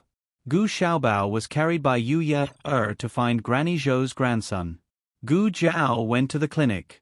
Yao Shi was making snacks for the children in the kitchen. Shenyuan Qi was teaching them the most basic fist technique. He demonstrated it once and then taught them one by one. Little Jing Kong learned it the fastest, followed by Gu Xiaoshun. Gu Yen was the slowest. He barely learned it. Shenyuan Qi saw that the 3 children were sweating profusely and knew that it was about time for the day. Little Jing Kong's talent surprised him. Xiao Lu really left behind a very outstanding descendant for the Shenyuan family. The 2 brothers went to the backyard and greeted Shenyuan Qi and his son. Then, they greeted Gu Xiaoshun and the other 2. Then, they went to the kitchen to greet Yao Shi. "Elder brother. Elder brother. Watch me do it." Little Jing Kong couldn't wait to show off his newly learned fist technique to Gu Chongqing. Gu Chongqing and Marquis Xianping had taught little Jing Kong some martial arts. He learned a lot of different things, but he practiced them very well. This was a hard-working child. His movements were smooth as flowing water. "Oh, not bad." Gu Changfeng exaggerated. Little Jing Kong nodded. That's right. I'm the best at it." Gu Xiaoshun was not very familiar with some of the moves. He practiced them silently at the side. Shenyuan Qi corrected him from time to time. Only Gu Yen went back to the house with a long face. Gu Chongqing followed him. Behind him, he said considerately, "Actually, I know this fist technique too. I can teach you too." Gu Yen turned his face and snorted. "Who wants to learn it?" The moves just now didn't require a lot of space. Gu Chongqing demonstrated it to him in the house. Even if Gu Yen pretended not to care at first, he was gradually attracted to it. "Try it," Gu Chongqing said to him. "I'm not going to try." Gu Yen refused to lose face in front of Gu Chongqing. Gu Chongqing smiled gently. He raised Gu Yan's arm and helped Gu Yen get into a stance. "I said I'm not going to practice. Tighten the waist and abdomen." He pointed at Gu Yan's soft stomach with his slender finger and pointed at his thin back with his other hand. Gu Yan took a deep breath unconsciously. Like this. Gu Chongqing came behind him and grabbed his arm. He led him through the first move. He leaned on his brother's arm and felt the details of each move. So it's like this? When he looked, he could only see the front or the back. It was always hard to combine the two. But after Gu Chongqing grabbed his arm and did it once, he felt like he had suddenly seen the light. With Gu Chongqing teaching Gu Yan one-on-one, Gu Yan finally learned the first half of the set of fist techniques taught by Shenyuan Qi. Not only that, he also previewed the second half in advance. Although it was not as smooth as the first half, he was still able to do it. He immediately went to show off to little Jing Kong. Little Jing Kong looked as if he was struck by lightning. He was in disbelief. Even Brother Yen could do it? No way. He wanted to practice more. Jade Water Alley officially started the inner volume. Gu Xiaobao came back from his afternoon. He looked for his sister the moment he entered the house. But his sister was not there today. Gu Xiaobao clenched his little hands and looked up blankly. One brother, two brothers. A row of brothers. Gu Chongqing had not seen Gu Xiaobao for a long time. He still remembered the first time he saw him. He was trembling in his arms. Now that he had grown up, he should not be like that anymore. Gu Chongqing bent down confidently and carried the dumbfounded Gu Xiaobao up. Gu Xiaobao did not tremble like before, but his whole body was stiff. Big brother, he still looks scared of you. Let me do it. Gu Chengfeng carried Xiaobao over. Sure enough, Gu Xiaobao relaxed once he was in Gu Qingfeng's arms. Gu Chongqing did not believe it and carried him again. Gu Xiaobao froze again. Gu Chongqing, ha ha ha. Gu Chengfeng laughed with his hands on his hips. Big brother. Xiaobao still doesn't like you. He carried the little guy back into his arms and said proudly, Xiaobao, you like second brother the most, right? Gu Xiaobao looked at him seriously, as if he was thinking about his words. Suddenly, Gu Xiaobao stretched out his hands and pulled his ears until they were protruding. Gu Chengfeng. In the year that Gu Jiao was not around, the business of the Magical Hands Hall was booming. Xiao Song, who had followed Gu Jiao to the capital to make a living, had become a rather famous signboard. Many people came every day. The second master was a genius in business and was already preparing to open another Magical Hands Hall on Chong and Main Street. In addition, the courtesan Mo Qianxue, who had been recuperating in the medical hall, had left. Hua Xiao had also disappeared from the capital. The second master did not know where the two of them had gone. For some people, they might be separated for a lifetime. The imperial edict for Gu Jiao and Xiao Heng's wedding was brought forward. As Xiao Heng had said, it was on the 18th of June. At the end of May, Marquis Gu finally finished his assignment at the Ministry of Works. He had already heard the news of his father and son's triumphant return. He first washed up in the Marquis residence and changed into dry clothes, intending to pay his respects to his father. In the end, he saw Gu Jinyu's servant girl rushing over to see him. What is it? He asked with a frown. Marquis Miss She. The servant girl stammered, hesitating to speak. Marquis Gu frowned and went directly to Gu Jinyu's courtyard. Ever since Gu Jinyu's true colors were exposed, Marquis Gu had suffered a blow. He could not accept that the daughter he had doted on for so many years was so scheming. He was angry with Gu Jinyu. But Gu Jinyu knelt down and cried about her difficulties, saying that she was only the adopted daughter of the Marquis residence. Her grandfather and brothers all did not like her. Even her mother only had her own daughter in her heart. She had no choice but to play some tricks to protect herself. She had already lost everything except her father. She did not want her father to hate her. If even her father did not want her, then there was no reason for her to live. She hit her head on a pillar and blood splattered everywhere. Marquis Gu's heart softened and he forgave his daughter. But there was still a knot in his heart. When Marquis Gu went to Gu Jinyu's side, Gu Jinyu's eyes were swollen from crying. Jinyu, what's wrong? Marquis Gu came to her side and asked. Gu Jinyu's eyes were red and swollen. She said in grievance, "Father," Marquis Gu said, "don't cry. Speak properly." Gu Jinyu choked with sobs. To the side, Chun Lu added oil to the fire. "Marquis, you probably still don't know. Eldest young miss has returned. She even recognized someone else as her father. Now, she is no longer the daughter of our Ding and Marquis residents." Marquis Gu's face sank. "What?" Gu Jinyu choked out. "I saw it with my own eyes. Elder sister has become the daughter of the country. She wants to marry again as the daughter of the country." Marquis Gu clenched his fist. "Unfilial daughter. Where is she putting the Marquis residence's face?" Chun Lu said, "Actually, eldest young miss can just marry. Why must she humiliate Ding and Marquis residence? There are so many places in the capital. Of all the places she could have bought, she had to buy the one opposite our Marquis residence. She even deliberately humiliated second young miss in front of all the servants." Gu Jinyu scolded, "Chun Lu, don't say any more." Chun Lu sternly said, "Today, second young miss wants to beat this servant to death. This servant also has to say it. Second young miss has become the daughter of the country and flaunted her dowry in front of the Marquis residence and second young miss. She also deliberately caused the old Marquis to misunderstand and make the old Marquis feel discord towards second young miss.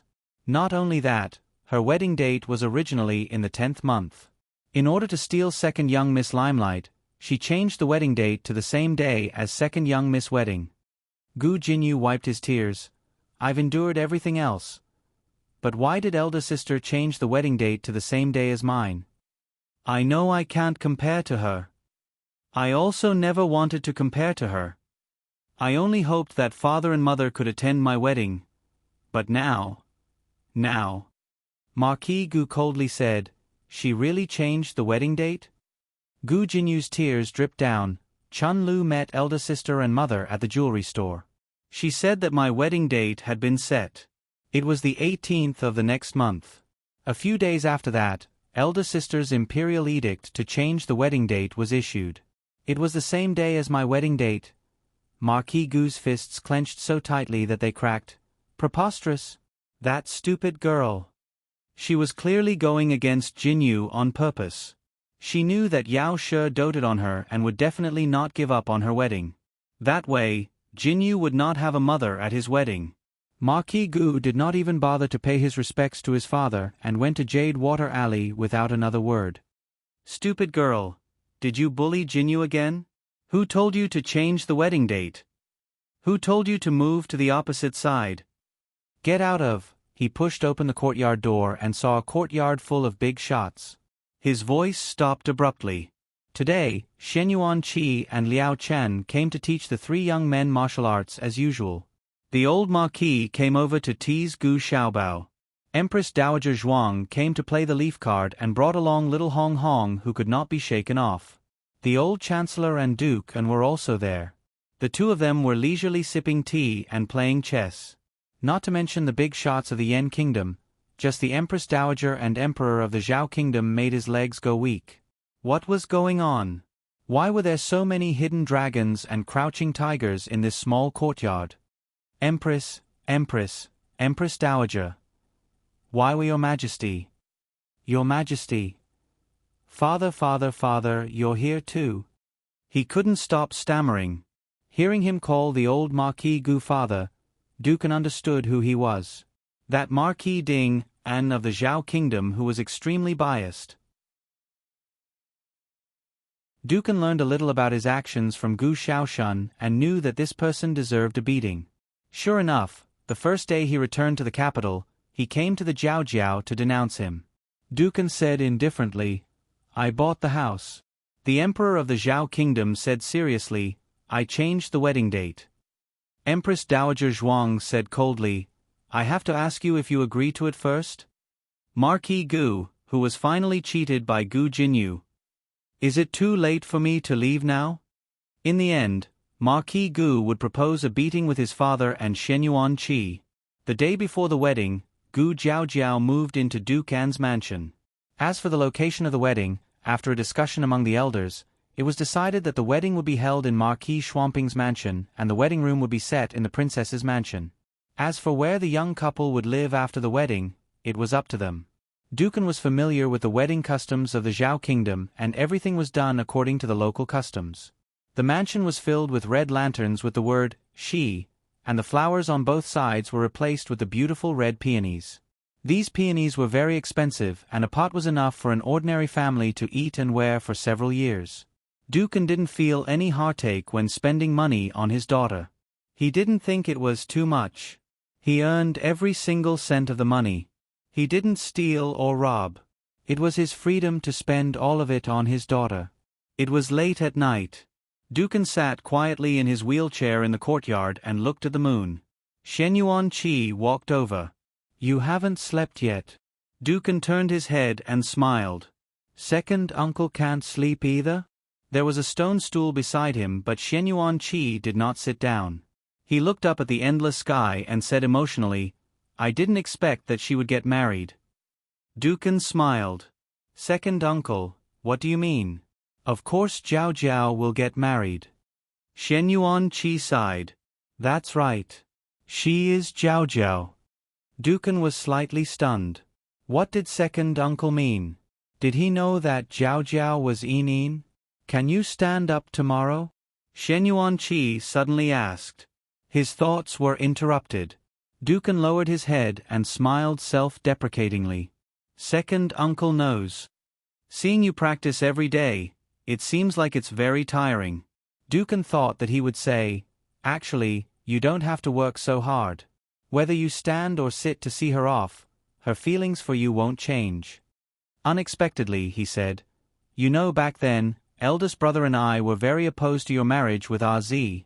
RZ is a wolf on the grassland and you are a sparrow in a cage. The two of you are not suitable at all." It was easy for him to say a long sentence. "But you are very brave, just like RZ. RZ did not misjudge you. RZ married the right person. I hope that she also married the right person." The next day, just after 3 in the morning, Yao Shi went to pick up the perfect woman and went to Duke An's residence together. Gu Jiaojiao, who was sleeping soundly, was gently patted awake by a pair of gentle hands. "Jiao Jiao, it's time to get up," Yao Shi said softly in her ear. Gu Jiaojiao opened her eyes in a daze. Yu Ye came to the bed with a brand new phoenix coronet and robes. The dazzling red light was immediately reflected in Gu Jiaojiao's eyes. Gu Jiaojiao was stunned. Yu Ye said with a smile, "Young miss, you are going to get married." The latest chapter of this book is not finished yet. For more exciting content, please scan the QR code below to download the app. The novel will be updated even faster. Millions of novels will be read for free. All the novels that cannot be found online will be available here. https://www.zhbqg.com/89642_826/1049146220. HTML Genius will remember this website's address in 1 second. www.zhbqg.com Biku Pavilion's mobile reading website, zhbqg.com.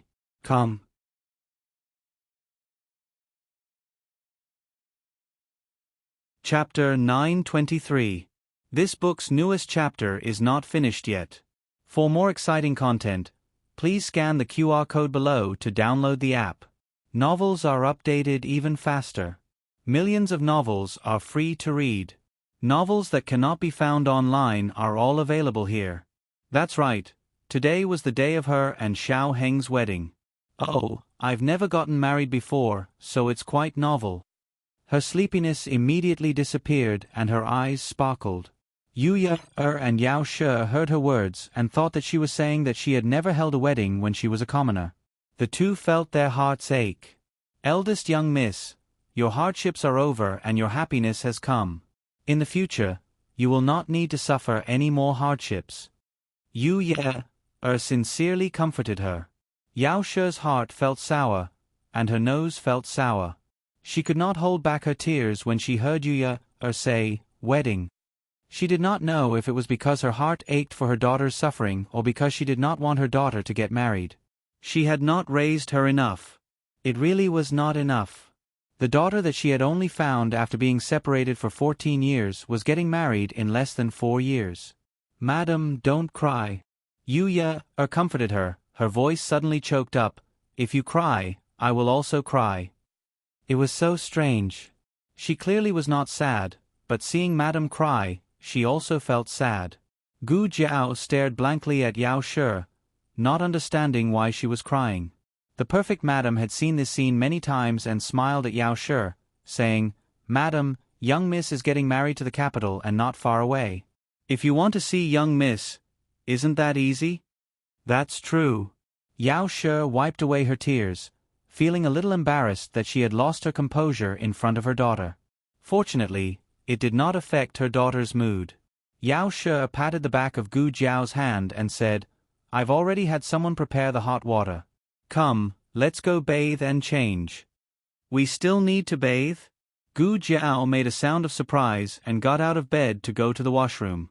The bathtub was newly made and gave off a woody fragrance. Above the large tub of warm water, flower petals gently swayed. The room was filled with a gentle fragrance. Yu Ye helped Gu Jiao bathe. Gu Jiao was not used to having someone serve her at home. This was Yu Ye's first time seeing her young Miss's body up close. If she did not see it, she would not know, but once she saw it, her tears immediately. There were too many scars on Miss's body. Even though she had completely healed, and most of the scars had faded to the point where only a shallow mark was left, she still felt an indescribable pain in her heart when she thought about how these scars had come about. Eldest Miss always said that she was fine and that everything was fine. It turned out that they only reported the good news and not the bad news. Why are you crying? Gu Jiao heard Yu Ye sobbing and turned to look at her. Why are you sad? Do you miss your parents? Yu Ye sobbed and shook her head. No, this servant doesn't miss father and mother. Oh, then why? Gu Jiao asked. Miss, does it hurt? Yu Ye's fingertips landed on a shallow scar on her right shoulder. Gu Jiao shook her head. It doesn't hurt anymore. Yu Ye held back her tears and did not ask further. For some reason, she suddenly thought of Gu Jinyu. What right did Gu Jinyu have to compare with Elder Miss? Had she risked her life for the country, or had she taken a knife for the people? He hadn't done anything proper, but he had caused a lot of trouble. You're unhappy. Gu Jiao sensed Yu Ye's emotions. Yu Ye said, I'm not unhappy because of Mississippi. I'm just thinking of someone who always compares herself to Miss. Forget it, let's not talk about her. Today is Miss's wedding. Yu Ye has to think of something happy. Gu Jiao nodded. Okay. After bathing, Yu Ye helped Gu Jiao change into her wedding dress. Today was her wedding. From the inside to the outside, every piece of clothing was red. The wedding dress was the one that little Jing Kong had sold the gold abacus to buy for her. The original size was a little big, but now it was just right. Ever since she came to ancient times, her clothes were very simple to make it easier for her to work and fight. She had never worn such bright colors. When she walked out from behind the screen, everyone in the room felt their eyes light up. The 10 Perfections matron had sent many brides. To be honest, in terms of figure and facial features, there was no one more pleasing to the eye than the one in front of them. However, she had a red birthmark on the left side of her face. It was really a pity. Yao Shi looked at her beautiful daughter. She was only wearing a wedding dress and had not even put on the veil, but she almost could not hold it in. She turned around and took a deep breath to calm her emotions. Then, she smiled at her daughter. Jiao Jiao, come and sit. Let Lady Tsun comb your hair. The 10 Perfections matron's surname was Cien. Gu Jiao went to the dressing table and sat down. She was also stunned by her own appearance. Dressing like this was not bad. The 10 Perfections matron was amused by Gu Jiao's expression. She thought to herself, this girl is really different. She is not shy at all and is as straightforward as a child. The 10 Perfections matron went in front of Gu Jiao and opened the small makeup box she had brought. She gently said to Gu Jiao, I will also call you Jiao Jiao like your mother. Okay. Gu Jiao said. The 10 Perfections matron smiled and said, before I comb your hair, I will first help you twist the noodles. What is twisting noodles? She had only heard of bandit suppression. It is this. You might not be used to it the first time. The 10 Perfections matron's voice was very gentle, making people have a good impression of her. She took out a long white thread. With her left hand, she twisted it a few times with her right hand. Then, she began to twist Gu Jiao's face. Gu Jiao was in so much pain that she was quivering. The little ahogue on the top of her head stood up. After all this time, she was just plucking my hair. Yao Shi was originally very sad, but when she saw Gu Jiao's dumbstruck appearance, she could not hold back her tears and began to laugh. Gu Jiao was soulless as she allowed the 10 Perfections matron to twist her little face. The little commander of the Black Wind Cavalry, who killed enemies without blinking an eye, was actually pressed to a chair and had his hair plucked. Who would believe this? Because the 10 Perfections matron liked her, she even twisted her face twice. Just as they finished twisting the noodles, senior servant Fong came out of the kitchen with a steaming hot food box. Madam, eldest Mississippi, she smiled and bowed. Yao Shi asked, so fast? Didn't you just go? Senior servant Fong smiled and said, Duke ordered the servants to prepare it a long time ago. After a pause, she whispered to Yao Shi, I heard the servants say that Duke did not sleep for the entire night. Yao Shi sighed. He really cares about Jiao Jiao. Senior servant Fong said, Eldest Miss is worth it. Originally, she was worried that eldest Miss's heart was too cold and that the madam would not be able to warm it up. Later, she found out that eldest Miss's personality was cold, but her feelings were also very sincere and pure. If she was good to someone, then she would be good to them regardless of the cost. Mother, mother. Gu Xiaobao woke up and was carried in by Yuan Yang. He originally wanted to find his mother, but he saw Gu Jiao in the bronze mirror. He widened his dark eyes and stared at her for a long time as if he was in disbelief. He twisted his small body and got down from Yuan Yang's arms. He walked in front of Gu Jiao and raised his small head to carefully examine Gu Jiao. Oh! He spread out his small hands and waved. She's gone. Gu Jiao curved the corners of her lips. Older sister is not gone. He was startled by this familiar voice and looked at Gu Jiao again. Gu Jiao smiled and said, Call me older sister. Gu Xiaobao did not call her that. He walked unsteadily to Yao Shi's side and pulled Yao Shi's hand to Gu Jiao's side. He did not forget to use his other small hand to point at Gu Jiao's wedding dress. He waved his hand and said, I'm not wearing it, I'm not wearing it. Yao Shi smiled sadly. Older sister is getting married, so she needs to wear it.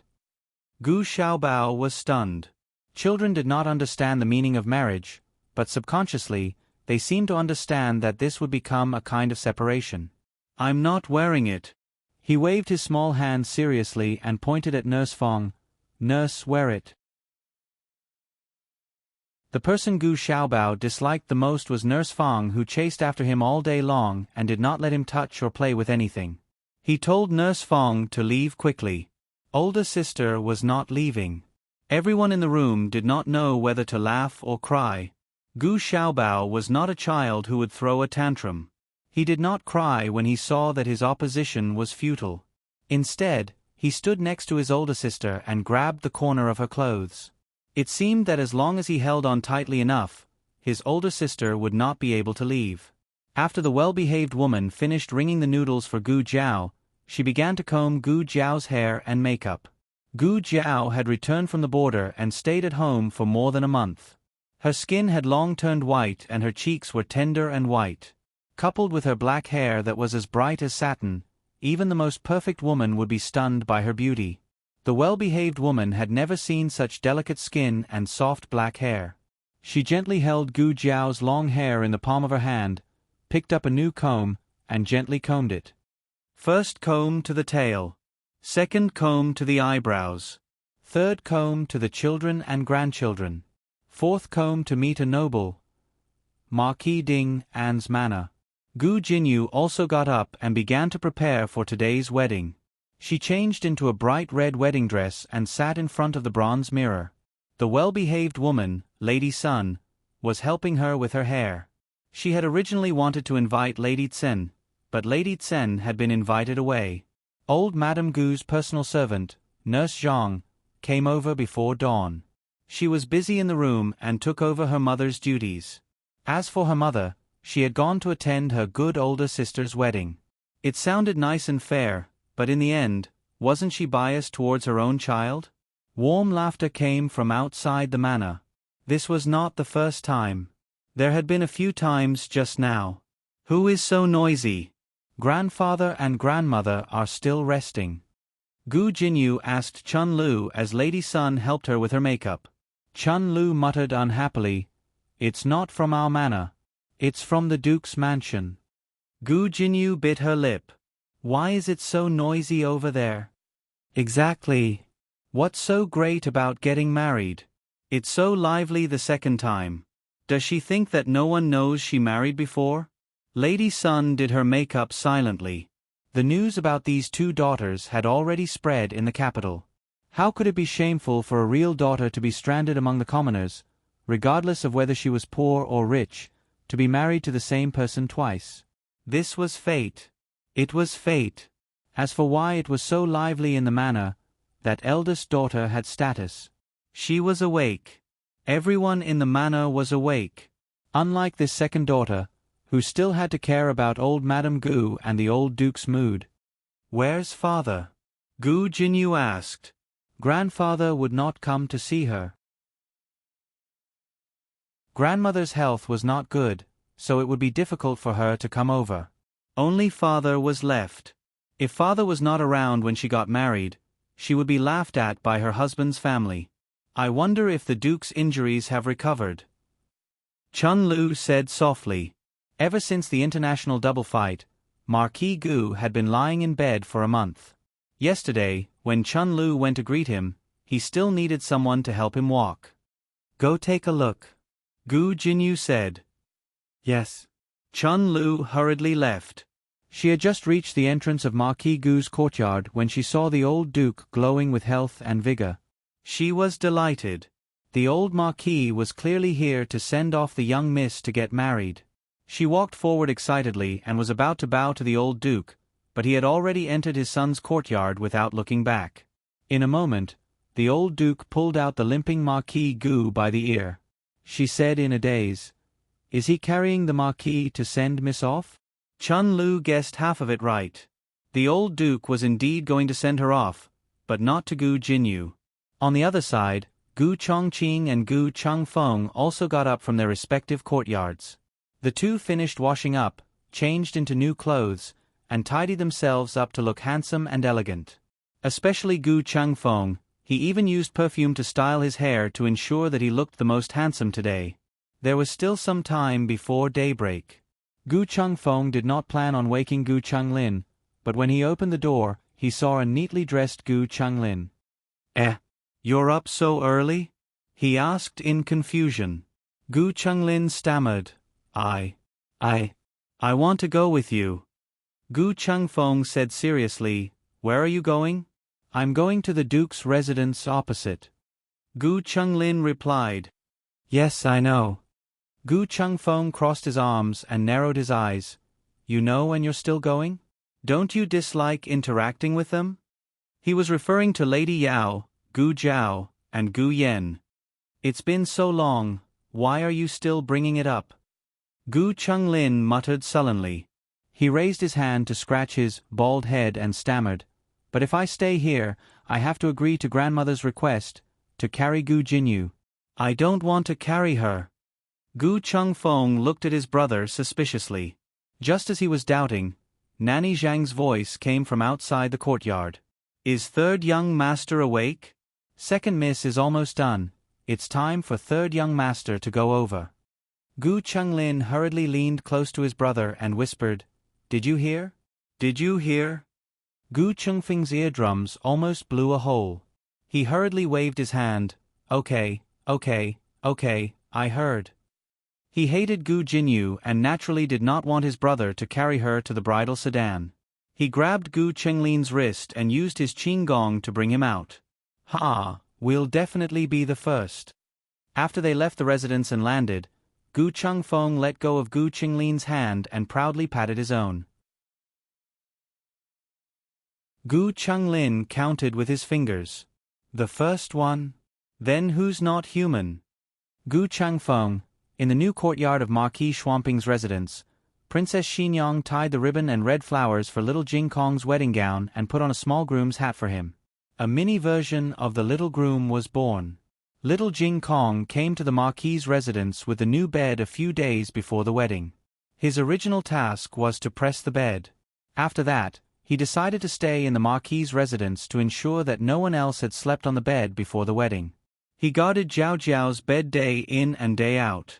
This coincidentally gave him a chance to pick up the bride. Xiao Heng changed his clothes himself. The moment he entered the room, he saw a little groom who was dressed exactly like him. The corners of his mouth twitched. "What do you want?" he asked. "I want to get married to Zhao Zhao." Little Jing Kong put his hands on his hips and said confidently. Xiao Heng chuckled. "The groom has to ride a horse." "You don't have a horse, so you can't go." "Who said I don't have a horse?" Little Jing Kong looked at the gate and shouted loudly, "Little Shi!" The horse with a small braid, a big red flower on its head, and red lipstick on its lips rushed into the courtyard. Xiao Hang looked at the extremely eye-catching horse and his body trembled. Wasn't this horse not brought to Zhao country? How did it appear? The 3-year-old horse king, who had maxed out his tracking skills, was not a problem at all. In fact, the horse king had just appeared. Gu Jiao had chosen a gentle little black horse for little Jing Kong. But last night, when little Jing Kong went to find the little black horse, he accidentally found the horse king who was secretly forcing the little black horse to lead the way to Gu Jiao. "Little Shi." Hearing this demonic voice, the horse king was so scared that it did a split on the spot. But it was of no use. Little Jing Kong decisively caught it and brought it to Marquis Shuangping's residence. At this moment, there was a child's saddle on the horse king's back. It was drawn by Gu Jiao and given to Gu Xiaoshun to make it. Little Jing Kong walked out valiantly and said politely to the guards in the courtyard, "Please give me a hug, thank you." The guards picked him up and put him on the horse's back. He skillfully fastened the buckle and said proudly, "I'm going to pick up Zhao Zhao." Everyone in the courtyard couldn't help but laugh. How could Xiao Hang lose to a little monk? He snorted and went out of the courtyard. Then he turned over and rode the tall horse. Little Jing Kong was a cute little groom. Xiao Hung was a handsome young man of the Xiao family. He was dressed in bright clothes and rode a majestic horse. Everything in the world was overshadowed by him in an instant. His handsome face still had a trace of clean youthfulness, but his eyes had more of the calmness and charm of a mature man. Looking at him like this, Princess Xinyang suddenly felt a strong sense of melancholy and reluctance to part with him. Her son had grown up. He had really grown up. At 5 o'clock, Gu Jiao pursed her bright red lips for the last time. The well-rounded woman looked at the beautiful bride and nodded with satisfaction. Then, she put the veil on Gu Jiao's head. Almost at the same time, the sound of gongs and drums came from outside the residence. Yuya Er's eyes lit up. The son-in-law is here. The latest chapter of this book is not finished yet. For more exciting content, please scan the QR code below to download the app. The novel is updated at a faster rate. Millions of novels can be read for free. There are all kinds of novels that can't be found on the internet here. https://www.zhhbqg.com/89642_89642826826/1048947999 HTML Genius remembered the website address in 1 second. www.zhhbqg.com Bikuj mobile reading website. zhhbqg.com.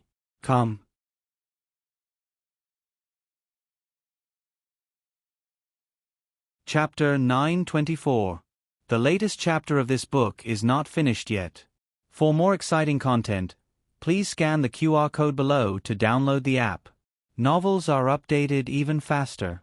Millions of novels are free to read. There are novels with connotations that can't be found online here. Is the son-in-law here? The bride stood up abruptly. Mrs. Sun's veil was not put back on. Mrs. Sun composed herself and said to Gu Jinyu, "Miss Gu, sit down first. The son-in-law shouldn't be here so soon, right? It's not the auspicious time yet." Gu Jinyu realized that she had lost her composure. She slowly sat back in her chair and said, "Chun Lu, go take a look." "Yes, Mississippi." Chun Lu turned and left. She came back very quickly. Her expression was ugly. She gripped her handkerchief tightly and lowered her head in silence. Gu Jinyu had messed up the phoenix coronet just now. Mrs. Sun was helping her put it back on. She glanced at Chun Lu and asked, "What's wrong? If you have something to say, say it. Don't hesitate." The sound of gongs and drums became louder. Chun Lu reported softly, but was quickly drowned out by the noise outside. Gu Jinyu reminded herself that today was her wedding day. She had to be happy and not angry. "Louder," she said to Chun Lu. Chun Lu braced herself and repeated in a slightly louder voice, "It's not Third Master Quan outside. It's the young Duke of Zhaodu." It really was the son-in-law.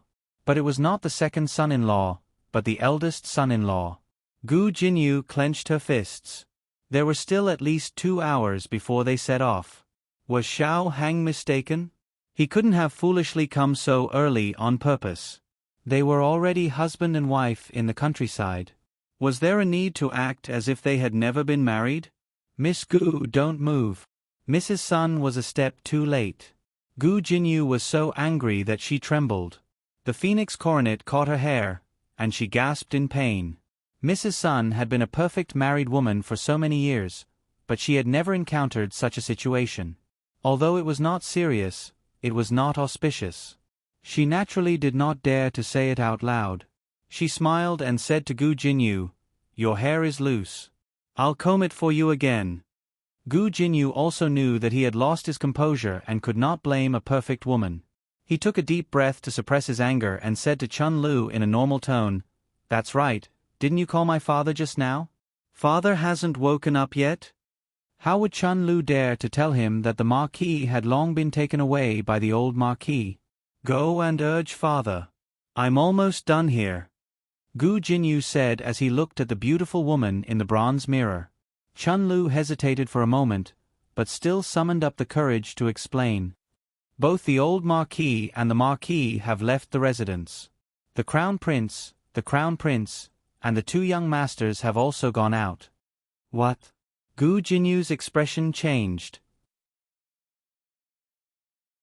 This time, Mrs. Sun reacted quickly and stopped in time. She didn't hook her hair. "Where did they go?" Gu Jinyu asked coldly. Chun Lu lowered her head and said in a voice that was almost smaller than a mosquito, "I heard from the old woman guarding the door that the old Duke and the others have all gone to the house of High Duke." Gu Jinyu was so angry that she pulled off the phoenix coronet on her head and slammed it on the dressing table. The people in the room were so frightened that they didn't even dare to breathe loudly. Mrs. Sun suddenly regretted accepting this job. She had good fortune in her life. She had sent so many brides, but this was the first time she had met someone like this.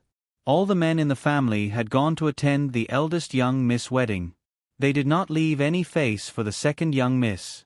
It was not good for her to meddle in other people's domestic affairs. She could only put on a smile and take the phoenix coronet. She said to Gu Jinyu, "Don't be angry. You just got married today. You should be happy. You will soon be marrying into your husband's family." This time, Yi did not need to interact too much with his maternal family. She swallowed the last sentence. You are right. When I get married, I will have nothing to do with Marquis Ding and Fu. In any case, Mrs. Sun had already seen quite a bit of a joke. She might as well be more indifferent and save some face for herself. After the wedding, I will be leaving the capital and going to the fief with Third Master. Third Master is the Marquis of Chongping's most beloved son. Presumably, my days won't be too bad. Old Madame Gu's trusted aide, Granny Zhang, was still in the room. She dared to speak like this. It was clear that she was deliberately throwing a tantrum. Granny Zhang smiled and did not speak. Mrs. Sun, am I beautiful? Gu Jinyu looked at herself in the bronze mirror. Mrs. Sun said, beautiful. Of course you are beautiful. Gu Jinyu continued, how do I compare to my elder sister? Mrs. Sun was stunned. To be honest, she had seen that eldest young miss before. Last month, she had gone to Miracle Hand Hall to get medicine. She had accidentally heard a servant call her eldest young miss. She had asked around and found out that she was the rumored adopted daughter of Duken. She was also the true daughter of Marquis Ding and Fu. She shook her head and smiled. She sincerely said, second young miss, your beauty is far above that of eldest young miss. Gu Jinyu touched her flawless face and calmly said, no matter how much she tries to please grandfather and my brothers, she's still just an ugly freak. This. Mrs. Sun did not dare to agree. That eldest young miss face was damaged, but to say that she was ugly was not entirely true. The eldest young miss had a cold and indifferent temperament. It was very special. In the Duke's Fu, Gu Jiao had finished her preparations and could set out. According to the customs of the country of Zhao, Gu Yan and the others could block the door for Xiao Hang, but Xiao Hang had already bribed his brothers-in-law. The problem in front of them was not whether or not the groom could take the bride away, but who would carry the bride onto the bridal sedan. In the reception pavilion, Gu Chongqing and the others were engaged in an intense debate. I am the eldest brother. Of course, I should carry her. Gu Chongqing said, unwilling to pass on this responsibility. He did not expect that his suggestion would be opposed by everyone, including Gu Yan. Except for Gu Changlin. If it was in the past, Gu Yan would not fight with him. But this matter concerned his elder sister. Gu Yan also joined the ranks of the competition. She and I are fraternal twins. We are the closest. I will carry her. Gu Shaoshun was usually the most peaceful person. Today he was not to be outdone. My sister and I grew up together. No matter what, I should carry my sister onto the bridal sedan.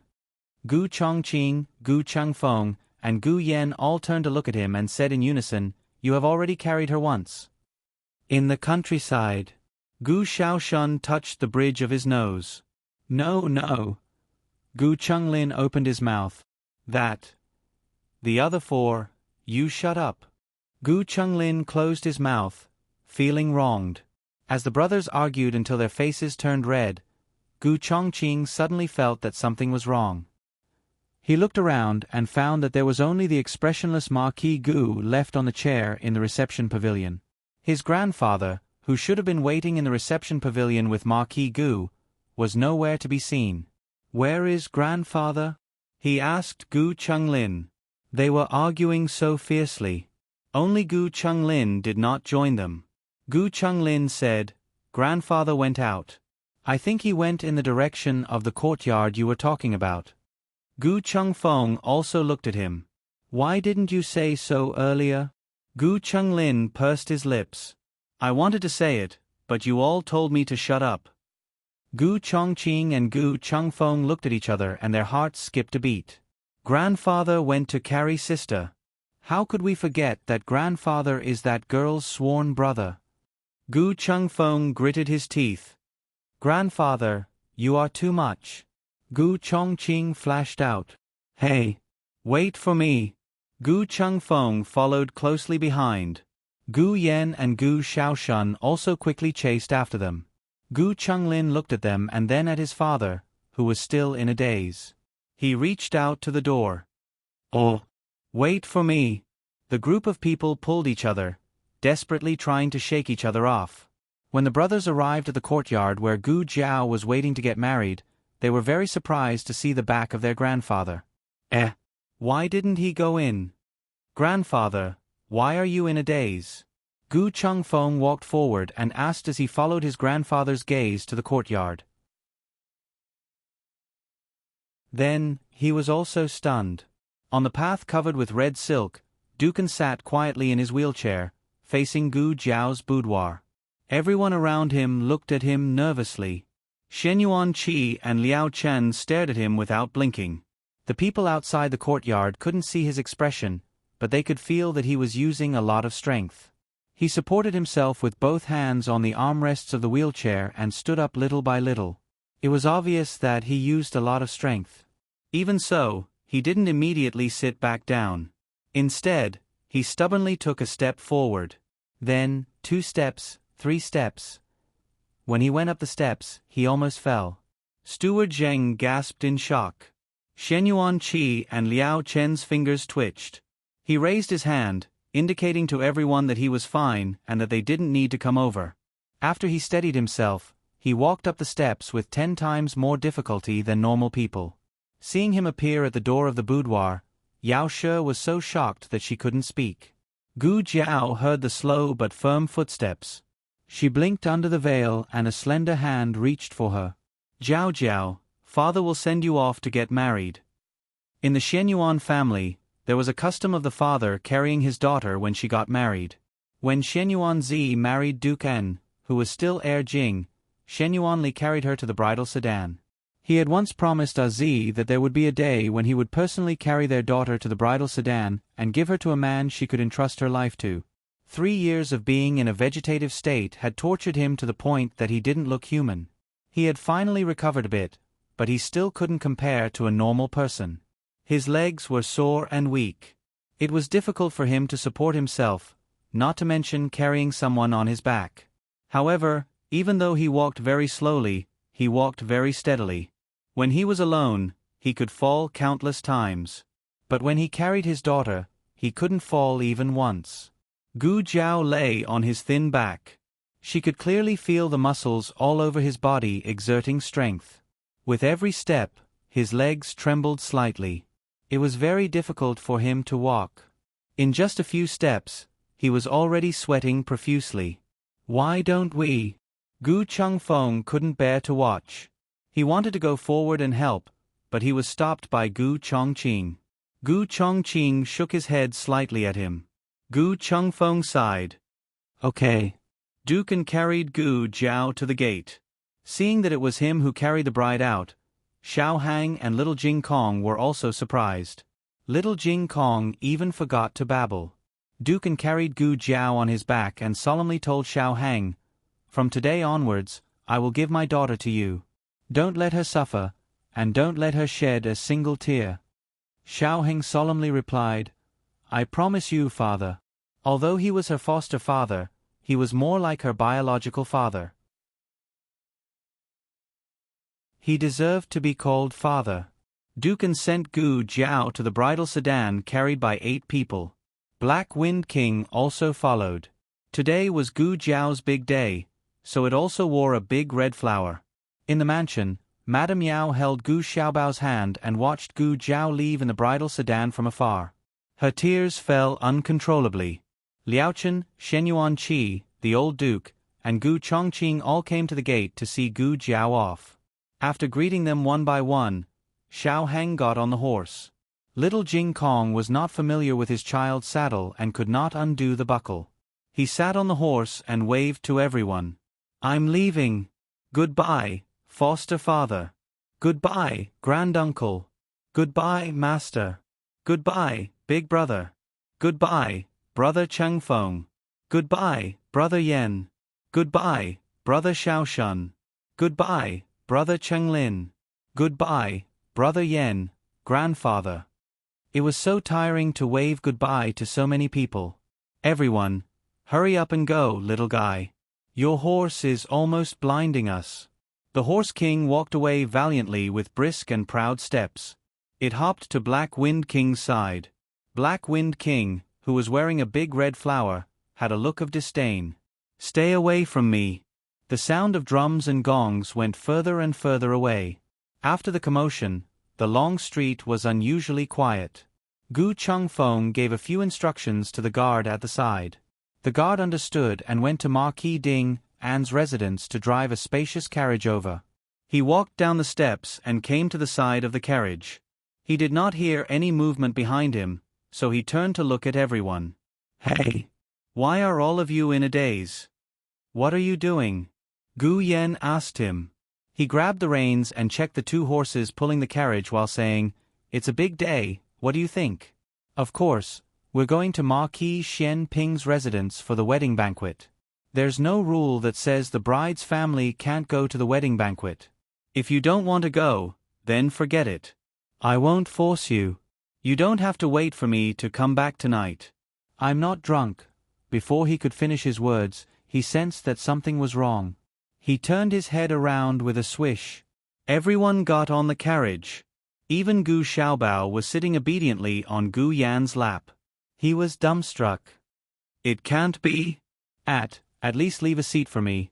After they had walked for a full 2 hours, the Quan family's procession finally arrived. Gu Jinyu was carried onto the bridal sedan by the wedding nanny. The procession was a man wearing a navy blue brocade robe. He smiled warmly and said, "I am second brother. I've come to escort third brother's bride." Beside the bridal sedan, Chun Lu could not help but ask, "Why didn't third young master come personally?" The man smiled and explained to Gu Jinyu in the bridal sedan, "Third brother injured his foot last night. Younger sister, please forgive him." Gu Jinyu tightened her grip on her handkerchief and said in a normal tone, "I know. Thank you, second brother." On the same street, two brides were getting married. Actually, the procession for Marquis Chongping's procession was very lively. There were over 100 people, but compared to Gu Jiao's procession, it was not enough. The Ghost Face Army, the Black Wind Cavalry, the Shadow Troop, and the Gu family's troops escorted the bridal sedan on the long street. Those who knew would say that it was a marriage alliance between two countries, but those who did not know would think that it was a military parade. Little Jing Kong woke up too early and fell asleep on the way back to the Marquis's residence. The adorable little groom sat on his little saddle and pecked at the rice grains like a little chick. The next moment, he was sprawled on his back and drooling. The commoners along the way laughed. The future god of war's indescribable sleeping posture was watched by the entire city's commoners. It was another black mark in their history. Xiao Hang looked at the little fellow in amusement. He carried him down and placed him on Gu Jiao's bridal sedan. He slept like a log and completely missed the upcoming ceremony. When they arrived at the residence, the servant girls carried little Jing Kong down. Xiao Hang held Gu Jiao's hand and helped her down the bridal sedan. The wedding nanny handed over a red silk ribbon and handed it to the newlyweds. The two entered the residence with the red silk ribbon in their hands. The sound of firecrackers filled the entire street. In the residence, there was a hubbub of voices. Xiao Hang whispered next to her, "Don't be nervous." Gu Jiao replied, "Okay." The wedding nanny reminded her, "The bride, please step over the brazier." Gu Jiao stepped over easily.